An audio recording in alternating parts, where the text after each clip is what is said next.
ಶ್ರೀ ಗುರು ಬಸವಲಿಂಗಾಯ ನಮಃ.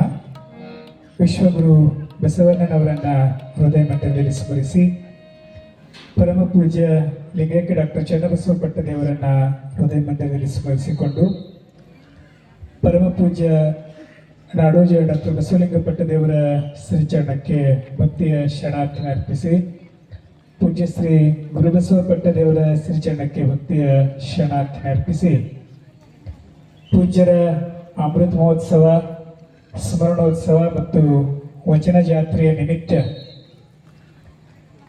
ಕಳೆದ 1 ತಾರೀಕಿನಿಂದ ಬಸವ ದರ್ಶನ ಪ್ರವಚನದ ಮೂಲಕ ವಿಶ್ವಗುರು ಬಸವಣ್ಣನವರ ಜೀವನ ದರ್ಶನವನ್ನು ನಿಮಗೆಲ್ಲರಿಗೆ ಮನಮುಟ್ಟುವ ಹಾಗೆ ಮಾಡಿಕೊಡುತ್ತಿರುವ ಪರಮ ಪೂಜ್ಯ ಮಾನ್ಯ ಶಿವಾನಂದ ಮಹಾಸ್ವಾಮಿಗಳವರ ಶ್ರೀಚರಣಕ್ಕೆ ಭಕ್ತಿಯ ಶರಣಾರ್ಥನೆ ಅರ್ಪಿಸಿ, ತಾವೆಲ್ಲರ ಪರವಾಗಿ ಅವರಿಗೆ ಸ್ವಾಗತವನ್ನು ಕೋರ್ತಾ ಇದ್ದೀನಿ.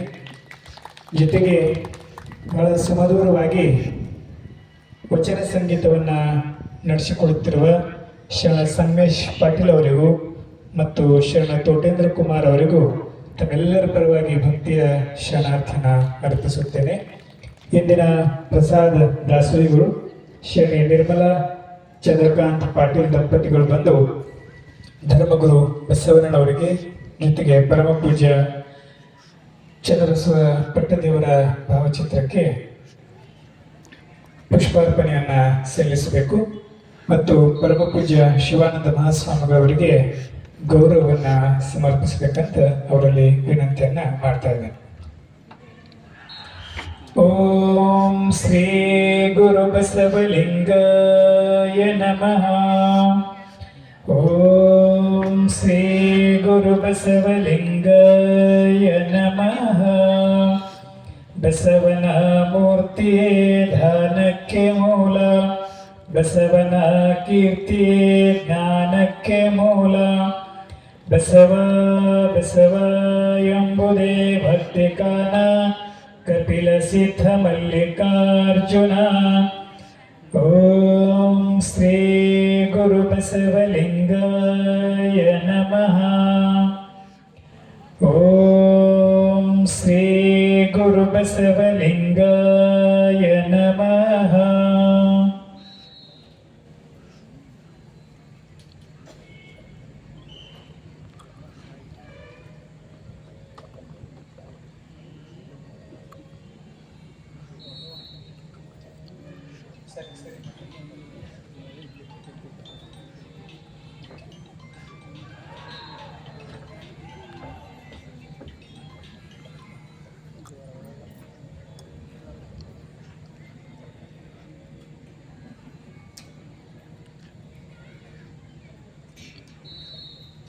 ಧರ್ಮಗುರು ಬಸವಣ್ಣನವರಿಗೂ ಈ ಭಾಗದ ನಡೆದಾಡುವ ದೇವರು, ನಿಮ್ಮ ಎಲ್ಲರ ಬಾಳಿನ ಬೆಳಕಾಗಿರುವ ಪರಮ ಪೂಜ್ಯ ಲಿಂಗೈಕ್ಯ ಡಾಕ್ಟರ್ ಚನ್ನಬಸವ ಪಟ್ಟದೇವರ ಭಾವಚಿತ್ರಕ್ಕೆ ಈಗ ಭಕ್ತಿಯ ಪುಷ್ಪ ನಮನವನ್ನು ಶರಣ ನಿರ್ಮಲಾ ಮತ್ತು ಶರಣ ಚಂದ್ರಕಾಂತ್ ಪಾಟೀಲ್ ದಂಪತಿಗಳು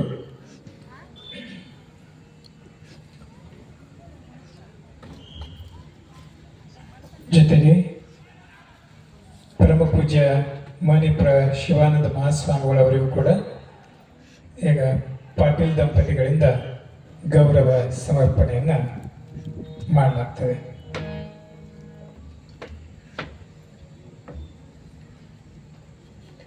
ಓಂ ಶ್ರೀ ಗುರು ಬಸವಲಿಂಗಾಯ ನಮಃ. ಓಂ ಶ್ರೀ ಗುರು ಬಸವಲಿಂಗಾಯ ನಮಃ. ಓಂ ಶ್ರೀ ಗುರು ಬಸವಲಿಂಗಾಯ ನಮಃ.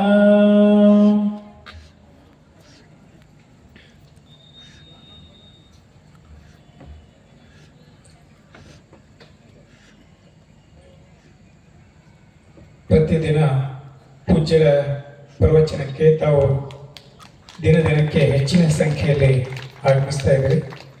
ಇದೇ ರೀತಿ 14 ತಾರೀಕಿನಿಂದ ಬೆಳಗ್ಗೆ 6 ಗಂಟೆಗೆ ಸಾಮೂಹಿಕ ವಚನ ಪಾರಾಯಣ ಕೂಡ ಈ ಒಂದು ವೇದಿಕೆಯಲ್ಲಿ ಚನ್ನಬಸವ ಆಶ್ರಮದ ಒಂದು ಪವಿತ್ರ ಆವರಣದಲ್ಲಿ ನಡೀತಾ ಇದೆ.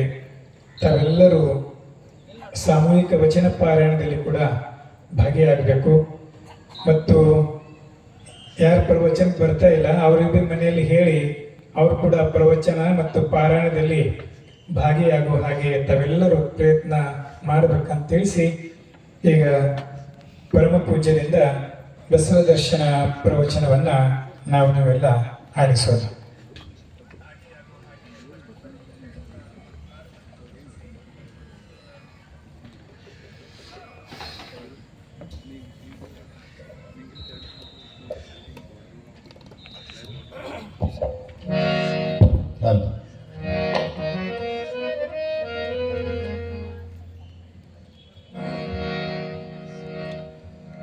ಬಸವಂ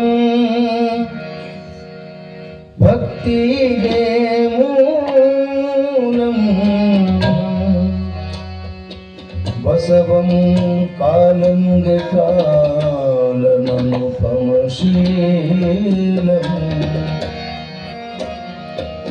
ಬಸವಂ ಜಂಗಮವರಲೋಲಂ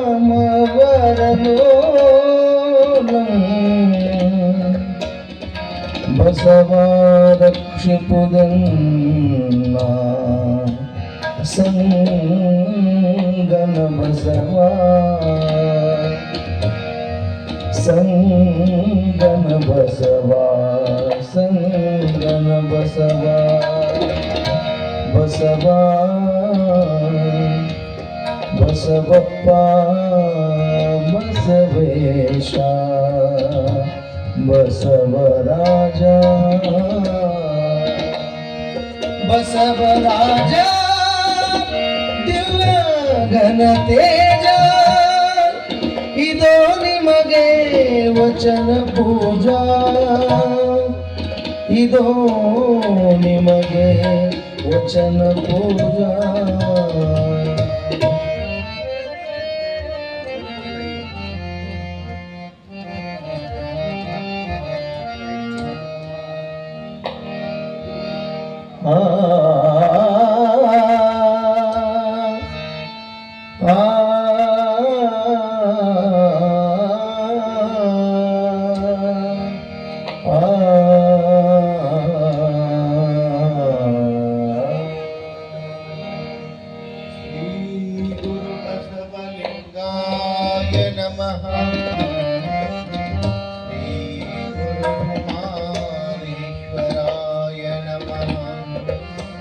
श्री गुरु सिद्धलिंगेश्वराय नमः। श्री गुरु शिव बसवेश्वराय नमः। शिव बसवेश्वराय नमः नमः। शिव बसवेश्वराय नमः। बसवं भक्तिगे मूलं बसवं कालंगे कालननुपमशीलं बसवं जंगमलोलं बसवारत्रिपुदण्ण संगण बसव शरणार्थी संगण बसवा शरणार्थी शरणार्थी संगन बसवा शरणार्थी। कायदूळ गुरुलिंग जंगम कायतव नरियल्के सुलभ पायದಿಂದಿರಿಟ್ಟು ಬಾಹ್ಯ ಸ್ಥಳಕ್ಕೆ ಕುರುಹಾಗಿ ಕಾಯದೋರಿ ಸಮರ್ಥ ಭಕ್ತನಿ ಕಾಯವನು ಪಾವನವ ಮಾಡಿದ ರಾಯಪೂರ್ವಾಚಾರ್ಯ ಸಂಗಡ ಬಸವ ಶರಣಾರ್ಥಿ ಸಂಗಡ ಬಸವ ಶರಣಾರ್ಥಿ ಸಂಗನ ಬಸವ ಶರಣಾರ್ಥಿ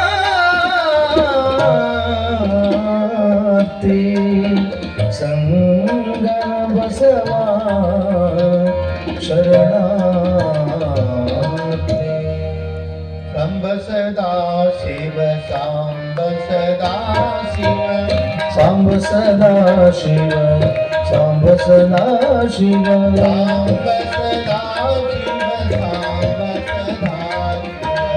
ಸಾಂಬ ಸದಾ ಶಿವ ಸಾಂಬ ಸದಾ ಶಿವ ಸಾಂಬ ಸದಾ ಶಿವ ಸಾಂಬ ಸದಾ ಶಿವ ಸಾಂಬ ಸದಾ ಶಿವ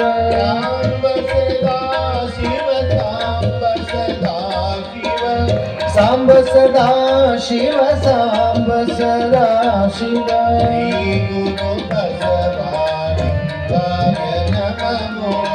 ಶ್ರೀ ಗುರು ಬಸವಲಿಂಗಾಯ ನಮೋ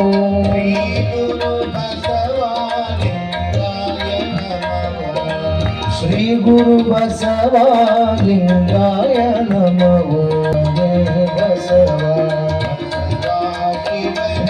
ಶಿವನೇ ಬಸವ ಬಸವ ಶಿವನೇ ಶಿವನೇ ಬಸವ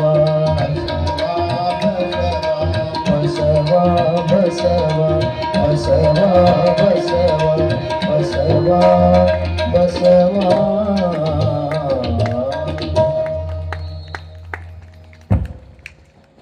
ಬಸವಣ್ಣನೇ ತಾಯಿ, ಬಸವಣ್ಣನೇ ತಂದೆ, ಬಸವಣ್ಣನೇ ಪರಮ ದೈವವನಿಗೆ ವಸುದೀಶ ಕಪಿಲ ಶುದ್ಧ ಮಲ್ಲಿಕಾರ್ಜುನ ನಿಮ್ಮ ಹೆಸರಿಟ್ಟ ಗುರು ಬಸವಣ್ಣನಯ್ಯ. ಪ್ರವಚನದೊಳಗೆ ನಾವು ನೀವೆಲ್ಲ ಭಾಗಿಯಾಗ್ತಾ ಇದ್ದೇವೆ. ಡಾಕ್ಟರ್ ಚನ್ನಬಸವ ಪಟ್ಟದೇವರ ಸ್ಮರಣೋತ್ಸವ, ಪೂಜ್ಯರ ಅಮೃತ ಮಹೋತ್ಸವ ಹಾಗೂ ವಚನ ಜಾತ್ರೆ ಕಾರ್ಯಕ್ರಮ, ಈ ಎಲ್ಲ ಹಿನ್ನೆಲೆಯೊಳಗೆ ನಡೆದಿರ್ತಕ್ಕಂಥ ಬಸವ ದರ್ಶನ, ಬಸವಣ್ಣನವರನ್ನ ಮತ್ತೆ ನೆನೆಸಿಕೊಳ್ಳೋ ಹಿನ್ನೆಲೆಯಲ್ಲಿ, ಮತ್ತೆ ನೆನಪಿಸಿಕೊಳ್ಳೋ ಹಿನ್ನೆಲೆಯಲ್ಲಿ ಆ ಚರಿತ್ರೆಯನ್ನ ನಾವು ನೀವೆಲ್ಲ ಕೇಳ್ತಾ ಇದ್ದೀವಿ. ಅದರಲ್ಲಿ ನಿನ್ನಿನ ದಿವಸ ಬಂದಿರತಕ್ಕಂಥ ಮುಖ್ಯ ಅಂಶಗಳು ಅಂತಂದರೆ, ಬಸವಣ್ಣನವರು ಕಲ್ಯಾಣಕ್ಕೆ ಬರ್ತಾರೆ. ಕಲ್ಯಾಣದ ವ್ಯವಸ್ಥೆಯನ್ನು ಕೈಗೆತ್ತಿಕೊಂಡು ಅಲ್ಲಿಯ ವ್ಯವಸ್ಥೆಯನ್ನು ಸರಿಪಡಿಸ್ತಾರೆ. ಅದರ ಜೊತೆಗೆ ಮುಖ್ಯವಾಗಿ ಬಹಳ ವಿಶೇಷವಾದಂಥದ್ದು, ಬಹಳ ಗಮನ ಸೆಳೆಯುವಂಥದ್ದು ಅಂತಂದರೆ, ಆರ್ಥಿಕ ಸ್ಥಿತಿ ಏನು ಕೆಟ್ಟು ಹೋಗಿತ್ತಲ್ಲ, ಅದಕ್ಕೆ ಒಂದು ಪರಿಹಾರದ ರೂಪವಾಗಿ ಅಲ್ಲಿ ಸಂಪತ್ತು ನಿಧಿ ಸಿಗ್ತದ, ಅದನ್ನು ಪ್ರಜೆಗಳ ಒಳಿತಿಗೆ ಬಳಸುವಂಥ ಕಾರ್ಯವನ್ನು ಕೈಗೊಳ್ತಾರೆ. ಏನಾಗ್ತಿದೆ, ಕಲ್ಯಾಣದೊಳಗೆ ಎಂದಿಗೂ ಬಡತನ ಇಲ್ಲ, ಹಿಂದೂ ಇಲ್ಲ, ಇನ್ನು ಮುಂದೂ ಬರಬಾರ್ದು ಅನ್ನೋ ರೀತಿಯೊಳಗೆ ಆ ಕಲ್ಯಾಣವನ್ನು ಬೆಳೆಸ್ತಾರೆ. ಆ ಕಲ್ಯಾಣ ಬೆಳೆದಿರ್ತಕ್ಕಂಥ ರೀತಿ, ಬೆಳೆಸಿರ್ತಕ್ಕಂಥ ರೀತಿ ಬಹಳ ಸಾರ್ಥಕವಾದಂಥದ್ದು, ಅರ್ಥಪೂರ್ಣವಾದಂಥದ್ದು ಅನ್ನೋದನ್ನು ನಾವು ನಿನ್ನಿನ ದಿವಸ ನೋಡಿದ್ದೀವಿ. ಇವತ್ತಿನ ದಿವಸ ವಿಷಯ ಮುಂದುವರಿತಾ ಇದೆ. ಇಲ್ಲಿ ಮುಖ್ಯವಾಗಿ ಗಮನಿಸಬೇಕಾದಂಥದ್ದು, ಬಸವಣ್ಣನವರ ಬದುಕಿನೊಳಗೆ ಅವರು ಪವಾಡಗಳನ್ನು ಮಾಡುವಂಥವರಲ್ಲ, ಪವಾಡಗಳ ಸುತ್ತಲೂ ಸುಳಿತಕ್ಕಂಥ ವ್ಯಕ್ತಿನೂ ಅಲ್ಲ. ಆದರೆ ಸಹಜವಾಗಿ ಅವರ ಜೀವನದೊಳಗೆ ನಡೆದಿರ್ತಕ್ಕಂಥ ಘಟನೆಗಳನ್ನು ನಾವು ಪವಾಡಗಳು ಅಂತ ಹೇಳಿ ಕರಿತೀವಿ. ಆದರೆ ಅವುಗಳು ಅವರ ನಡೆನುಡಿಯ, ಅವರ ಬದುಕಿನ ಮಹತ್ವದ ಸ್ಥಿತಿಯನ್ನು ಪರಿಚಯಿಸ್ತಕ್ಕಂಥದ್ದು ಅನ್ನೋದನ್ನು ಇಲ್ಲಿ ನಾವು ಗಮನಿಸ್ಬೇಕು. ಬಸವಣ್ಣನವರ ವ್ಯಕ್ತಿತ್ವ ನಾಡಿನುದ್ದಕ್ಕೂ ಹಬ್ಬುತ್ತದೆ.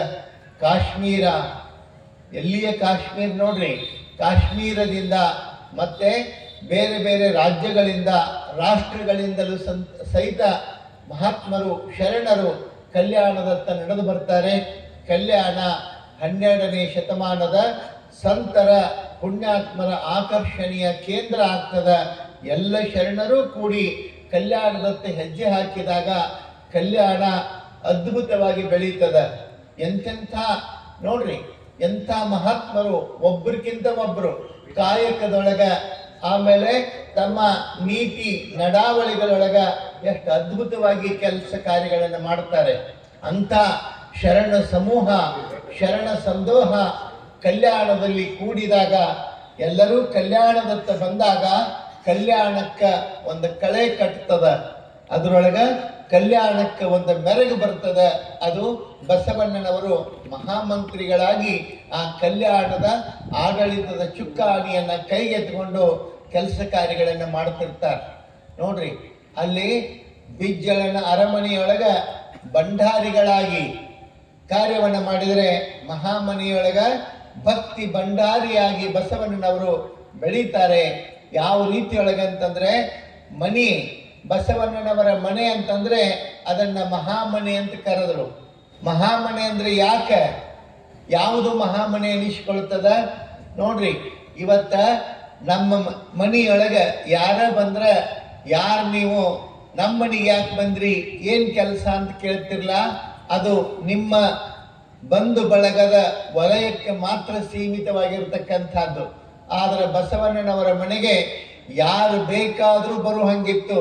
ಬಂದವರೆಲ್ಲರೂ ಶರಣರು, ಬಂದವರನ್ನ ಯಾರು ಅಂತ ಕೇಳಂಗಿಲ್ಲ, ಅವರೆಲ್ಲರೂ ನನ್ನವರು ಅಂತ ಹೇಳುವಂಥ ಬಸವಣ್ಣನವರ ಭಾವದಿಂದಾಗಿ ಆ ಮನೆಯನ್ನ ಮಹಾಮನೆ ಅಂತ ಕರೆದರು, ಮಹಾಮನೆ ಅಂತ ಕರೀತಿದ್ರು. ಆ ಕಾರಣಕ್ಕ ನೋಡ್ರಿ, ಅಲ್ಲಿ ಅಕ್ಕನಾಗಮ್ಮ, ನೀಲಾಂಬಿಕೆ, ಗಂಗಾಂಬಿಕೆ ಎಷ್ಟು ಅದ್ಭುತವಾಗಿ ನಿಂತುಕೊಂಡು ದಾಸೋಹದ ವ್ಯವಸ್ಥೆಯನ್ನು ನಡೆಸ್ತಾರೆ.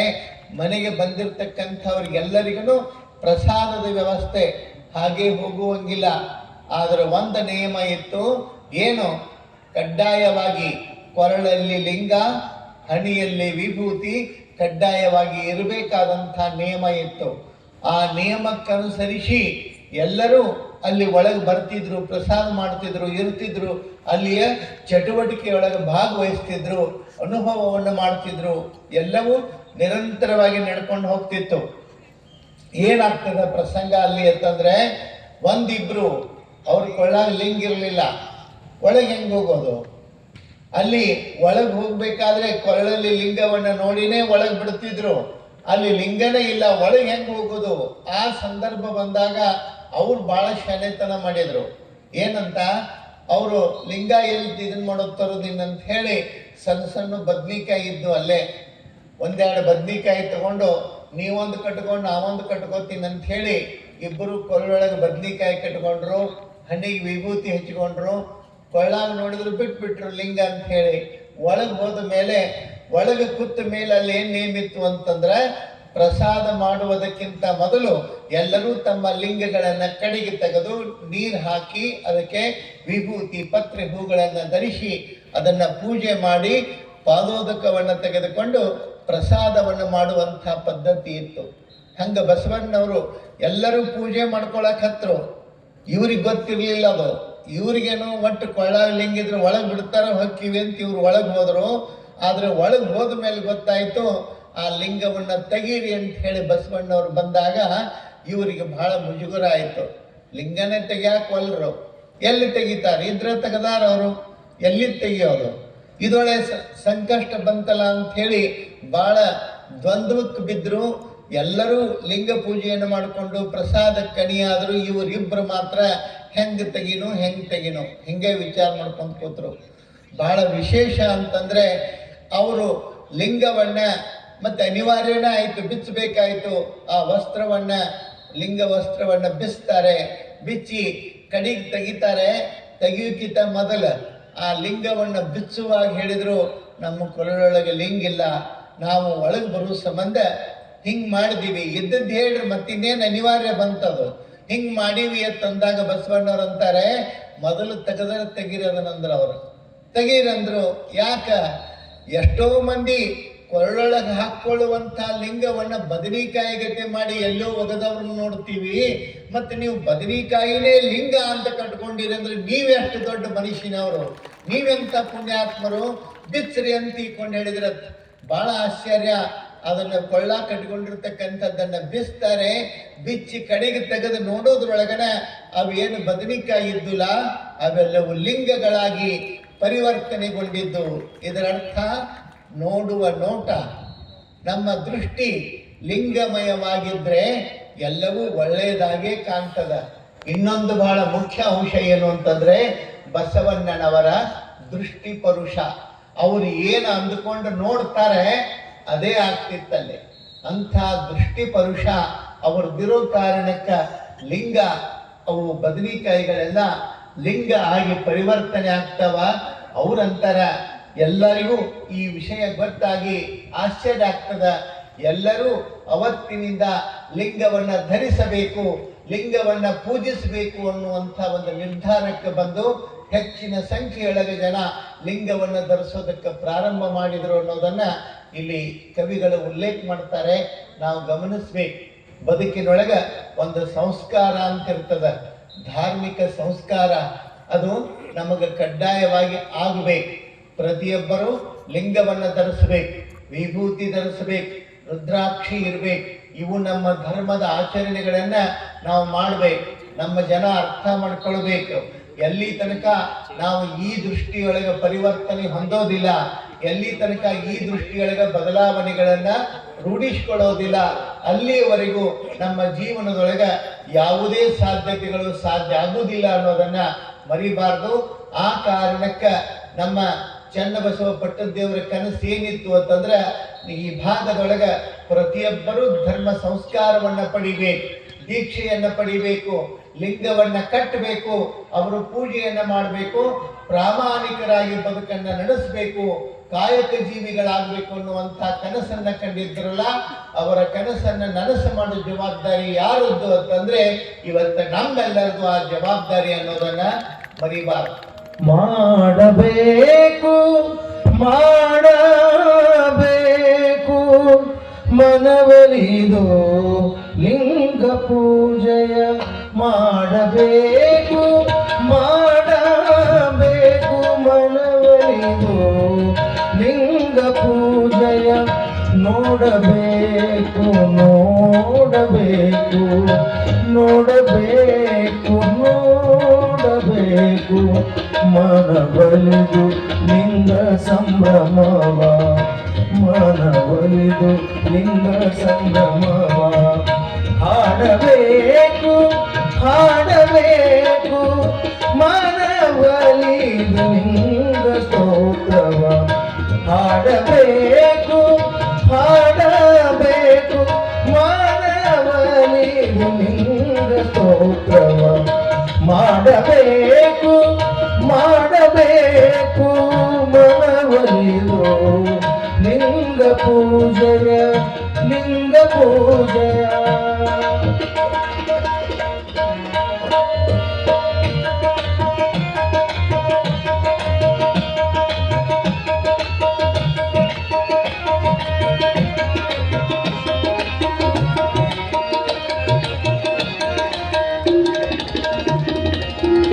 ಕೊಡಬೇಕು ಕೊಡಬೇಕು ಕೊಡಬೇಕು ಕೊಡಬೇಕು ಕಪಿಲ ಸಿದ್ಧ ಮಲ್ಲಿಕಾರ್ಜುನನ, ಕಪಿಲ ಸಿದ್ಧ ಮಲ್ಲಿಕಾರ್ಜುನನ, ಎನ್ನ ಗುರು ಚನ್ನ ಬಸವಣ್ಣನ, ಎನ್ನ ಗುರು ಚನ್ನ ಬಸವಣ್ಣನ, ಎನ್ನ ಗುರು ಚನ್ನ ಬಸವಣ್ಣನ, ಮಾಡಬೇಕು ಮಾಡಬೇಕು ಮನವರಿದು ಲಿಂಗ ಪೂಜೆಯ, ನೋಡಬೇಕು ನೋಡಬೇಕು ಮನವಲಿದು ಲಿಂಗ ಸಂಭ್ರಮವ, ಹಾಡಬೇಕು ಹಾಡಬೇಕು ಮನವಲಿದು ಲಿಂಗ ಸ್ತೋತ್ರವ, ಲಿಂಗ ಪೂಜೆಯ ಲಿಂಗ ಪೂಜೆಯ ಲಿಂಗ ಪೂಜೆಯ. ಲಿಂಗಾಂಗ ಯೋಗ, ದೃಷ್ಟಿ ಯೋಗ, ಶಿವಯೋಗದವನ್ನ ಸಾಧನೆಯನ್ನ ಕುರಿತು ಅದ್ಭುತವಾಗಿ ಇಲ್ಲಿ ಬಸವಣ್ಣವ್ರು ಹೇಳ್ತಾರಲ್ಲ, ಬರೀ ಹೇಳುವುದಲ್ಲ, ಬಸವಣ್ಣನವರ ವಿಶೇಷತೆ ಅದನ್ನ ನಿತ್ಯ ನಿತ್ಯ ಲಿಂಗವನ್ನ ಪೂಜಿಸುವುದು, ನಿತ್ಯ ಲಿಂಗವನ್ನ ಪೂಜಿಸುವುದು, ಪೂಜಿಸಿದ ಪೂಜೆಯ ನೋಡಿ ಆನಂದಿಸುವುದು. ಅಂಥ ಲಿಂಗ ಪೂಜೆ ದಿನನಿತ್ಯದ ಪ್ರಕ್ರಿಯೆಯಾಗಿ ಅವರು ಮಾಡ್ತಾರೆ. ಬೆಳಗ್ಗೆ ನೋಡ್ರಿ, ಆ ಲಿಂಗ ಪೂಜೆಯನ್ನು ಮಾಡಲಾರ್ದೇನೆ ಯಾವ ಕಾಯಕವನ್ನು ಮಾಡುವಂತಿಲ್ಲ. ಅಂತಹ ಒಂದು ನಿರ್ಬಂಧವನ್ನು ವಿಧಿಸಿಕೊಂಡಿದ್ರು. ಹೀಗಿರ್ತಕ್ಕಂಥ ದಿನಚರಿಯೊಳಗ ಮತ್ತೊಂದು ವಿಶೇಷತೆ ಘಟಿಸ್ತದ ಅಲ್ಲಿ. ಏನು? ಬಸವಣ್ಣನವರು ರಾತ್ರಿ ಎಲ್ಲ ಕೆಲಸಗಳನ್ನು ಮುಗಿಸಿ ಪ್ರಸಾದವನ್ನು ಮಾಡಿ ಮಲಗಿಕೊಂಡಿರ್ತಾರೆ. ನೀಲಾಂಬಿಕೆ ಇರ್ತಾಳೆ. ಮಲಗಿದಂತಹ ಪ್ರಸಂಗದೊಳಗ ಅಲ್ಲಿ ಮಲಗಿದಂತಹ ಹೊತ್ತಿನೊಳಗ ಕಳ್ಳರು ಅಲ್ಲಿ ಶರಣರ ವೇಷವನ್ನು ಧರಿಸಿಕೊಂಡು ಕೊರಳೊಳಗ ಲಿಂಗ ರುದ್ರಾಕ್ಷಿಗಳನ್ನು ಹಾಕೊಂಡು ಒಳಗೆ ಬರ್ತಾರೆ. ಆ ಒಳಗೆ ಬಂದ ಮೇಲೆ ಆ ಬಸವಣ್ಣನವರ ಅಂತಃಪುರವನ್ನ ಪ್ರವೇಶಿಸಿ ಕಳ್ಳರು ಏನ್ ಮಾಡ್ತಾರೆ ಅಂತಂದ್ರೆ ನೀಲಾಂಬಿಕೆ ಕೊರಳಲ್ಲಿರ್ತಕ್ಕಂಥ ಸರವನ್ನ ಹಾರವನ್ನ ಕದಿಬೇಕು ಅಂತ ಹೇಳಿ ಆ ಹಾರವನ್ನ ಕದಿಯೋದಕ್ಕೆ ಕೈ ಹಾಕ್ತಾರೆ. ಆ ಹಾರಕ್ಕೆ ಕೈ ಹಾಕ್ತಾರೆ. ಕೈ ಹಾಕಿದ ಕೂಡಲೇ ಎಚ್ಚರಗೊಂಡಿರ್ತಕ್ಕಂಥ ನೀಲಾಂಬಿಕೆ ಕಳ್ಳ ಕಳ್ಳ ಅಂತ ಹೇಳಿ ಚೀರಿ ಆ ಕಳ್ಳರ ಕೈಗಳನ್ನ ಹಿಡಿತಾಳೆ. ಕೈ ಹಿಡಿದಾಗ ಕಳ್ಳರು ಗಾಬರಿಯಾಗಿ ಅವರು ಏನೂ ಮಾಡೋಕ್ಕಾಗೋದಿಲ್ಲ. ಅಷ್ಟರೊಳಗೆ ಎಚ್ಚೆತ್ಕೊಂಡಿರ್ತಕ್ಕಂಥ ಬಸವಣ್ಣನವರು ನೋಡ್ತಾರೆ. ಪರಿಸ್ಥಿತಿ ಅರ್ಥ ಆಗ್ತದ. ಅವ್ರು ಹೇಳ್ತಾರೆ, ಕೈ ಹಿಡಿದ ಸತಿಯಂದು ನಂಬಿದ್ದೇನಯ್ಯ, ಒಡನಿರ್ದ ಸತಿಯಂದು ನೆಚ್ಚಿದ್ದೇನಯ್ಯ, ಕಳ್ಳನ ಮನೆಗೊಬ್ಬ ಬಲುಗಳ್ಳ ಬಂದರೆ ಕೂಡಲ ಸಂಗಮ ದೇವನಲ್ಲದೆ ಮತ್ತಾನು ಅಲ್ಲ, ತೆಗೆದುಕೊಡೆಲ ಚಾಂಡಾಲಗಿತ್ತಿ ನನ್ನಯ್ಯನ ಕೈ ನೊಂದಿತ್ತು ಅಂತ ಹೇಳ್ತಾರೆ. ಅರ್ಥಾತ್ ಈ ಹಾರ ನಿನ್ನಲ್ಲಿ ಐತಿ ಅನ್ನೋದೇ ಕಳ್ಳತನಕ್ಕೆ ಪ್ರೇರಣೆ. ಯಾರು ಕಳ್ಳರು? ಕಳ್ಳತನವನ್ನ ಮಾಡೋದಕ್ಕೆ ಬಂದಿರತಕ್ಕಂಥವ್ರು ಕಳ್ಳರಲ್ಲ. ಕಳ್ಳರಿಗೆ ಪ್ರೇರಣೆಯಾಗಿ ನೀ ಏನು ಕೊರಳೊಳಗೆ ಹಾಕೊಂಡಿಲ್ಲ ಈ ಸರ ಕಳ್ಳತನದ ಪ್ರತೀಕ. ಕಳ್ಳನ ಮನೆಗೊಬ್ಬ ಬಲುಗಳ್ಳ ಬಂದರೆ, ನಮ್ಮಲ್ಲಿ ಐತಿ ಅಂತ ಹೇಳಿ ಕಳ್ಳ ಬರ್ತಾನ, ನನ್ನೆಲ್ಲ ಇರಲಿಲ್ಲ ಅಂದ್ರೆ ಕಳ್ಳ ಎಲ್ಲಿಂದ ಬರ್ತಾನ? ಆ ಕಾರಣಕ್ಕ ತೆಗೆದುಕೊಡುವಂತ ಈಕೊಂಡು ಹೇಳಿ ನೀಲಾಂಬಿಕೆಗೆ ಹೇಳ್ತಾರೆ, ನನ್ನಯ್ಯನ ಕೈ ನೊಂದಿತ್ತು. ಕೈ ಹಿಡಿದಿದ್ದಳಲ್ಲ, ಕೈ ಬಿಡು, ನನ್ನಯ್ಯನ ಕೈ ನೊಂದಿತ್ತು. ಅವ ಬೇರೆ ಕಳ್ಳ ಅಲ್ಲ, ಸಾಕ್ಷಾತ್ ಕೂಡಲ ಸಂಗಮ ಅನ್ನೋ ಮಾತನ್ನು ಹೇಳ್ತಾರೆ. ಎಷ್ಟು ದೊಡ್ಡದು ನೋಡ್ರಿ. ಇಲ್ಲಿ ಅತಿಯಾದ ಸಂಗ್ರಹ ಕಳ್ಳತನಕ ಪ್ರಚೋದನೆ ಆಗ್ತದ. ಎಷ್ಟು ಸಂಗ್ರಹ ಹೆಚ್ಚಾಗ್ತದ ಅಷ್ಟು ಕಳ್ಳತನಕ ಪ್ರಚೋದನೆಯನ್ನು ಮಾಡ್ತದ. ಆ ಕಾರಣಕ್ಕ ನಾನು ಕಳ್ಳ ಮತ್ತೆ ಕಳ್ಳನ ಮನೆಗೆ ಮತ್ತೊಬ್ಬ ಕಳ್ಳ ಬರ್ತಾನೆ ಅಂತಂದ್ರೆ ಕೂಡಲ ಸಂಗಮನಾಥನೇ ಹೊರತು ಬೇರೆ ಯಾರು ಅಲ್ಲ ಅನ್ನುವಂಥ ಅವರ ಭಾವನೆ ಎಷ್ಟು ದೊಡ್ಡದು. ತೆಗೆದುಕೊಡುವಂತ ಈಕೊಂಡು ಹೇಳ್ತಾರೆ. ಅವಾಗ ಕಳ್ಳರಂದ್ರು, ನಾವು ಜಂಗಮರಲ್ಲ, ಸಂಗಮನಾಥನೂ ಅಲ್ಲ, ಇವನು ಕೊಳ್ಳಾಗ ಹಾಕೊಂಡು ಏನೇನೋ ಕೊಳ್ಳಾಗ ಹಾಕೊಂಡು ಬಂದೀವಿ, ಇವ್ಯಾವು ಲಿಂಗನೂ ಅಲ್ಲ, ರುದ್ರಾಕ್ಷಿನೂ ಅಲ್ಲ, ಏನೂ ಅಲ್ಲ, ನಾವು ಶರಣರಲ್ಲ, ನಾವು ಕಳ್ಳರು, ಹಿಂಗೆ ಹಾಕೊಂಡು ಬಂದೀವಿ ಅಂತ ಈಕೊಂಡು ಹೇಳ್ತಾರೆ. ಅವಾಗ ಬಸವಣ್ಣ ಅಂತಾನೆ, ಕಳ್ಳತನದೊಳಗೆ ಇಂಥವುಗಳನ್ನ ಹಾಕೊಂಡು ಕಳ್ಳತನ ಮಾಡುವಂಥವ್ರು ಭಾಳ ಮಂದಿ ಇದಾರ. ನೀವು ಕಳ್ಳರಂತ ಇವನ್ ಹಾಕೊಂಡು ಬಂದ ಕಳ್ಳರು ಅಂತ ಹೇಳ್ತೀರಿ ಅಂತಂದ್ರೆ ನೀವು ಕಳ್ಳರಲ್ಲ, ನಿಜವಾಗ್ಲೂ ನನ್ನನ್ನು ಎಚ್ಚರಿಸಲಿಕ್ಕೆ ಬಂದಿರತಕ್ಕಂಥ ಸಂಗಮನಾಥನೇ ನೀವು ಅನ್ನುವಂಥ ಭಾವವನ್ನ ಬಸವಣ್ಣ ವ್ಯಕ್ತಪಡಿಸ್ತಾರೆ. ಎಷ್ಟು ದೊಡ್ಡದು ನೋಡ್ರಿ. ನೀಲಾಂಬಿಕೆ ಒಂದಿಷ್ಟು ಶ್ರೀಮಂತಿಕೆಯೊಳಗೆ ಬೆಳೆದಿರ್ತಕ್ಕಂಥವಳು. ಸಹಜವಾಗಿ ಆಕೆಗೆ ಒಂದಿಷ್ಟು ಒಲವಿತ್ತದು. ಅಂತ ಸಂದರ್ಭವನ್ನ ಅರ್ಥೈಸಿಕೊಂಡು ಬಸವಣ್ಣವ್ರು ಹೇಳ್ತಾರೆ, ಮೊದಲಿಗೆ ನಾವು ಸಂಗ್ರಹಿಸಿಡುವಂತಹದ್ದು, ಇನ್ನೊಬ್ಬರಿಗೆ ಕಳ್ಳತನಕ್ಕೆ ಪ್ರಚೋದನೆ ಮಾಡುವಂಥವ್ರು ನಾವು ಕಳ್ಳರೇ ಅನಿಸ್ಕೊಂತೀವಿ ಅನ್ನೋ ಮಾತನ್ನ ಇಲ್ಲಿ ಬಹಳ ಸುಂದರವಾಗಿ ಹೇಳ್ತಾರೆ. ಬಸವಣ್ಣನವರ ಒಂದು ಆರ್ಥಿಕ ನೀತಿ, ಆರ್ಥಿಕ ವಿಚಾರ ಹೇಗಿರ್ಬೇಕು, ನಮ್ಮ ನಡೆನುಡೆ, ನಮ್ಮ ಸಂಗ್ರಹ ಹೇಗಿರ್ಬೇಕು ಅನ್ನುವಂಥದ್ದನ್ನ ತಿಳಿಸುವಂತಹ ಒಂದು ಎಚ್ಚರಿಕೆಯನ್ನು ಇಲ್ಲಿ ಕಾಣ್ತೀವಿ. ಬಹುಶಃ ನಡೆಯೊಳಗ ತಪ್ಪಾಗಬಹುದು, ತಪ್ಪಾಗಿರ್ತಕ್ಕಂಥ ನಡೆಯೊಳಗ ತಪ್ಪಾಗಿದೆ ಅಂತ ಅನ್ನುವಂಥದ್ದಲ್ಲ, ಆ ತಪ್ಪನ್ನ ತಿದ್ದಿಕೊಂಡು ಮುನ್ನಡೆಯುವಂತಹ ಜಾಣ್ಮೆ ನಮ್ಮದು ಆಗಬೇಕು ಅನ್ನೋ ಮಾತನ್ನ ಬಸವಣ್ಣವರು ಬಹಳ ಸ್ಪಷ್ಟವಾಗಿ ಹೇಳ್ತಾರೆ. ತಪ್ಪಂದ್ರೆ ಹೆಂಗ? ಯಾವುದು ತಪ್ಪಂತ ಹೇಳ್ತೀವಿ ನಾವು? ತಪ್ಪಂದ್ರೆ ಇಲ್ಲಿ ನಮ್ಮ ಅತಿಯಾದ ಸಂಗ್ರಹತನ ಏನಿದೆ ಇದನ್ನ ನಾವು ಏನ್ ಮಾಡೋದು? ಸಂಗ್ರಹ ನಮ್ಮ ಕಾಯಕದಿಂದ ಬಂತು ಸಂಪತ್ತು ಅಂತಂದ್ರೆ ಅದನ್ನ ದಾಸೋಹ ಮಾಡಿ ಅದನ್ನ ವ್ಯಯ ಮಾಡತಕ್ಕಂಥದ್ದೇ ಹೊರತು ಕೂಡಿಡುವಂತಹದ್ದಲ್ಲ. ಆ ಕಾರಣಕ್ಕೆ ಎಲ್ಲಿ ಸಂಗ್ರಹ ಆಗ್ತದ, ಎಲ್ಲಿ ಅತಿಯಾದ ಸಂಗ್ರಹ ಆಗ್ತದ, ಅಲ್ಲಿ ಮಕ್ಕಳು ಹಾದಿ ತಪ್ತಾರೆ. ಆ ಕಾರಣಕ್ಕೆ ಮಕ್ಕಳು ಸರಿಯಾದ ದಾರಿಯೊಳಗೆ ಉಳಿಬೇಕು ಅಂತಂದ್ರೆ ಹೆಚ್ಚಿನ ಆರ್ಥಿಕತೆ ಇರಬಾರ್ದು. ಅವರು ಸಹಿತ ತಮ್ಮ ಹಣವನ್ನ ತಾವೇ ಸಂಗ್ರಹಿಸಿಕೊಳ್ಳುವ ರೀತಿಯೊಳಗೆ ಮಕ್ಕಳನ್ನ ಬೆಳೆಸುವಂತಹದ್ದು. ಮಕ್ಕಳಿಗಾಗಿ ಆಸ್ತಿಯನ್ನ ಮಾಡುವಂಥದ್ದಲ್ಲ, ಮಕ್ಕಳನ್ನೇ ಒಂದು ಆಸ್ತಿಯನ್ನಾಗಿ ರೂಪಿಸುವಂತಹ ಒಂದು ಬುದ್ಧಿ, ಜಾಣ್ಮೆ ನಮ್ಮದಾಗಬೇಕು. ಮಕ್ಕಳು ತಮ್ಮದನ್ನು ತಾವೇ ಹುಟ್ಟಿಸ್ಕೋಬೇಕು. ಇವತ್ತು ಬಹಳ ಮಂದಿ ಮಕ್ಕಳು ಮೊಬೈಲ್ ಸಂಬಂಧ ಮನ್ಯಾಗ ಜಗಳಾಡೋದು ನೋಡ್ತೀವಿ ನಾವು. ಮೊಬೈಲ್ ಬೇಕು, ಇನ್ನೂ ಈಟಿರ್ತಾರೆ ಮೊಬೈಲ್ ಬೇಕು. ಮೊಬೈಲ್ ಸಲುವಾಗಿನೇ ಏನೆಲ್ಲ ಅವಾಂತರಗಳು ನಡೆದಾವಿ. ಆದ್ರೆ ಆ ಮೊಬೈಲ್ಗಳನ್ನ ಬೇಕು ಅಂತ ಹೇಳುವಂತ ಮಕ್ಕಳಿಗೆ ನಂದೊಂದು ಕಿವಿ ಮಾತು, ಯಾವ ಮಕ್ಕಳು ಮೊಬೈಲ್ ಬೇಕಂತ ಕೇಳ್ತಿರ್ಲ, ನಿಮ್ಗೊಂದು ಮಾತು ಏನು ಅಂತಂದ್ರೆ, ಮೊಬೈಲ್ ಅನ್ನ ರಿಚಾರ್ಜ್ ಮಾಡುವಂತ ಶಕ್ತಿ ನಿಮ್ಮ ಹಣದಿಂದ ನೀವೇ ರಿಚಾರ್ಜ್ ಮಾಡಿಕೊಳ್ಳುವಂತ ಸಾಮರ್ಥ್ಯ ನಿಮಗೆ ಎಂದು ಬರ್ತದ ಅವತ್ತು ನೀವು ಮೊಬೈಲ್ ಹಿಡಿಯೋದಕ್ಕೆ ಯೋಗ್ಯರೇ ಹೊರತು ಅಲ್ಲಿವರೆಗೆ ಮೊಬೈಲ್ ಮುಟ್ಟಬಾರದು. ನಿಮ್ಮ ಹಣ ನೀವೇ ಹಾಕ್ಬೇಕು ರಿಚಾರ್ಜ್ ಮಾಡ್ಕೊಳಕ್. ಮತ್ ನಿಮ್ಮ ಅಪ್ಪನ ಕಿಶೆದವನ್ ತಕ್ಕೊಂಡಲ್ಲ ಏನೋ, ನೀನು ದುಡಿದು ಯಾವಾಗ ನೀನು ಹಣವನ್ನ ಸಂಗ್ರಹಿಸಿ ನಿನ್ನ ಮೊಬೈಲ್ ಅನ್ನ ರಿಚಾರ್ಜ್ ಮಾಡ್ಕೊಳ್ಳುವಷ್ಟು ನಿನಗೆ ಯೋಗ್ಯತೆ ಬರ್ತದ, ಅವತ್ತು ನೀನು ಮೊಬೈಲ್ ತಗೊಳ್ಳೋದಕ್ಕೆ ಯೋಗ್ಯನಾಗ್ತಿ ಅನ್ನುವಂಥ ಮಾತನ್ನ ನಾವು ಮರಿಬಾರ್ದು. ಹಂಗ ಇಲ್ಲಿ ಅತಿಯಾದ ಸಂಗ್ರಹ ಬುದ್ಧಿ ಹಂಗಾದಾಗ ಎಚ್ಚೆತ್ತುಕೊಳ್ಬೇಕು. ತಪ್ಪನ್ನ ತಿದ್ದಿಕೊಂಡು ನಡೆಯುವಂತಹದ್ದು. ತಪ್ಪಾಯಿತು ಅನ್ನೋದಲ್ಲ.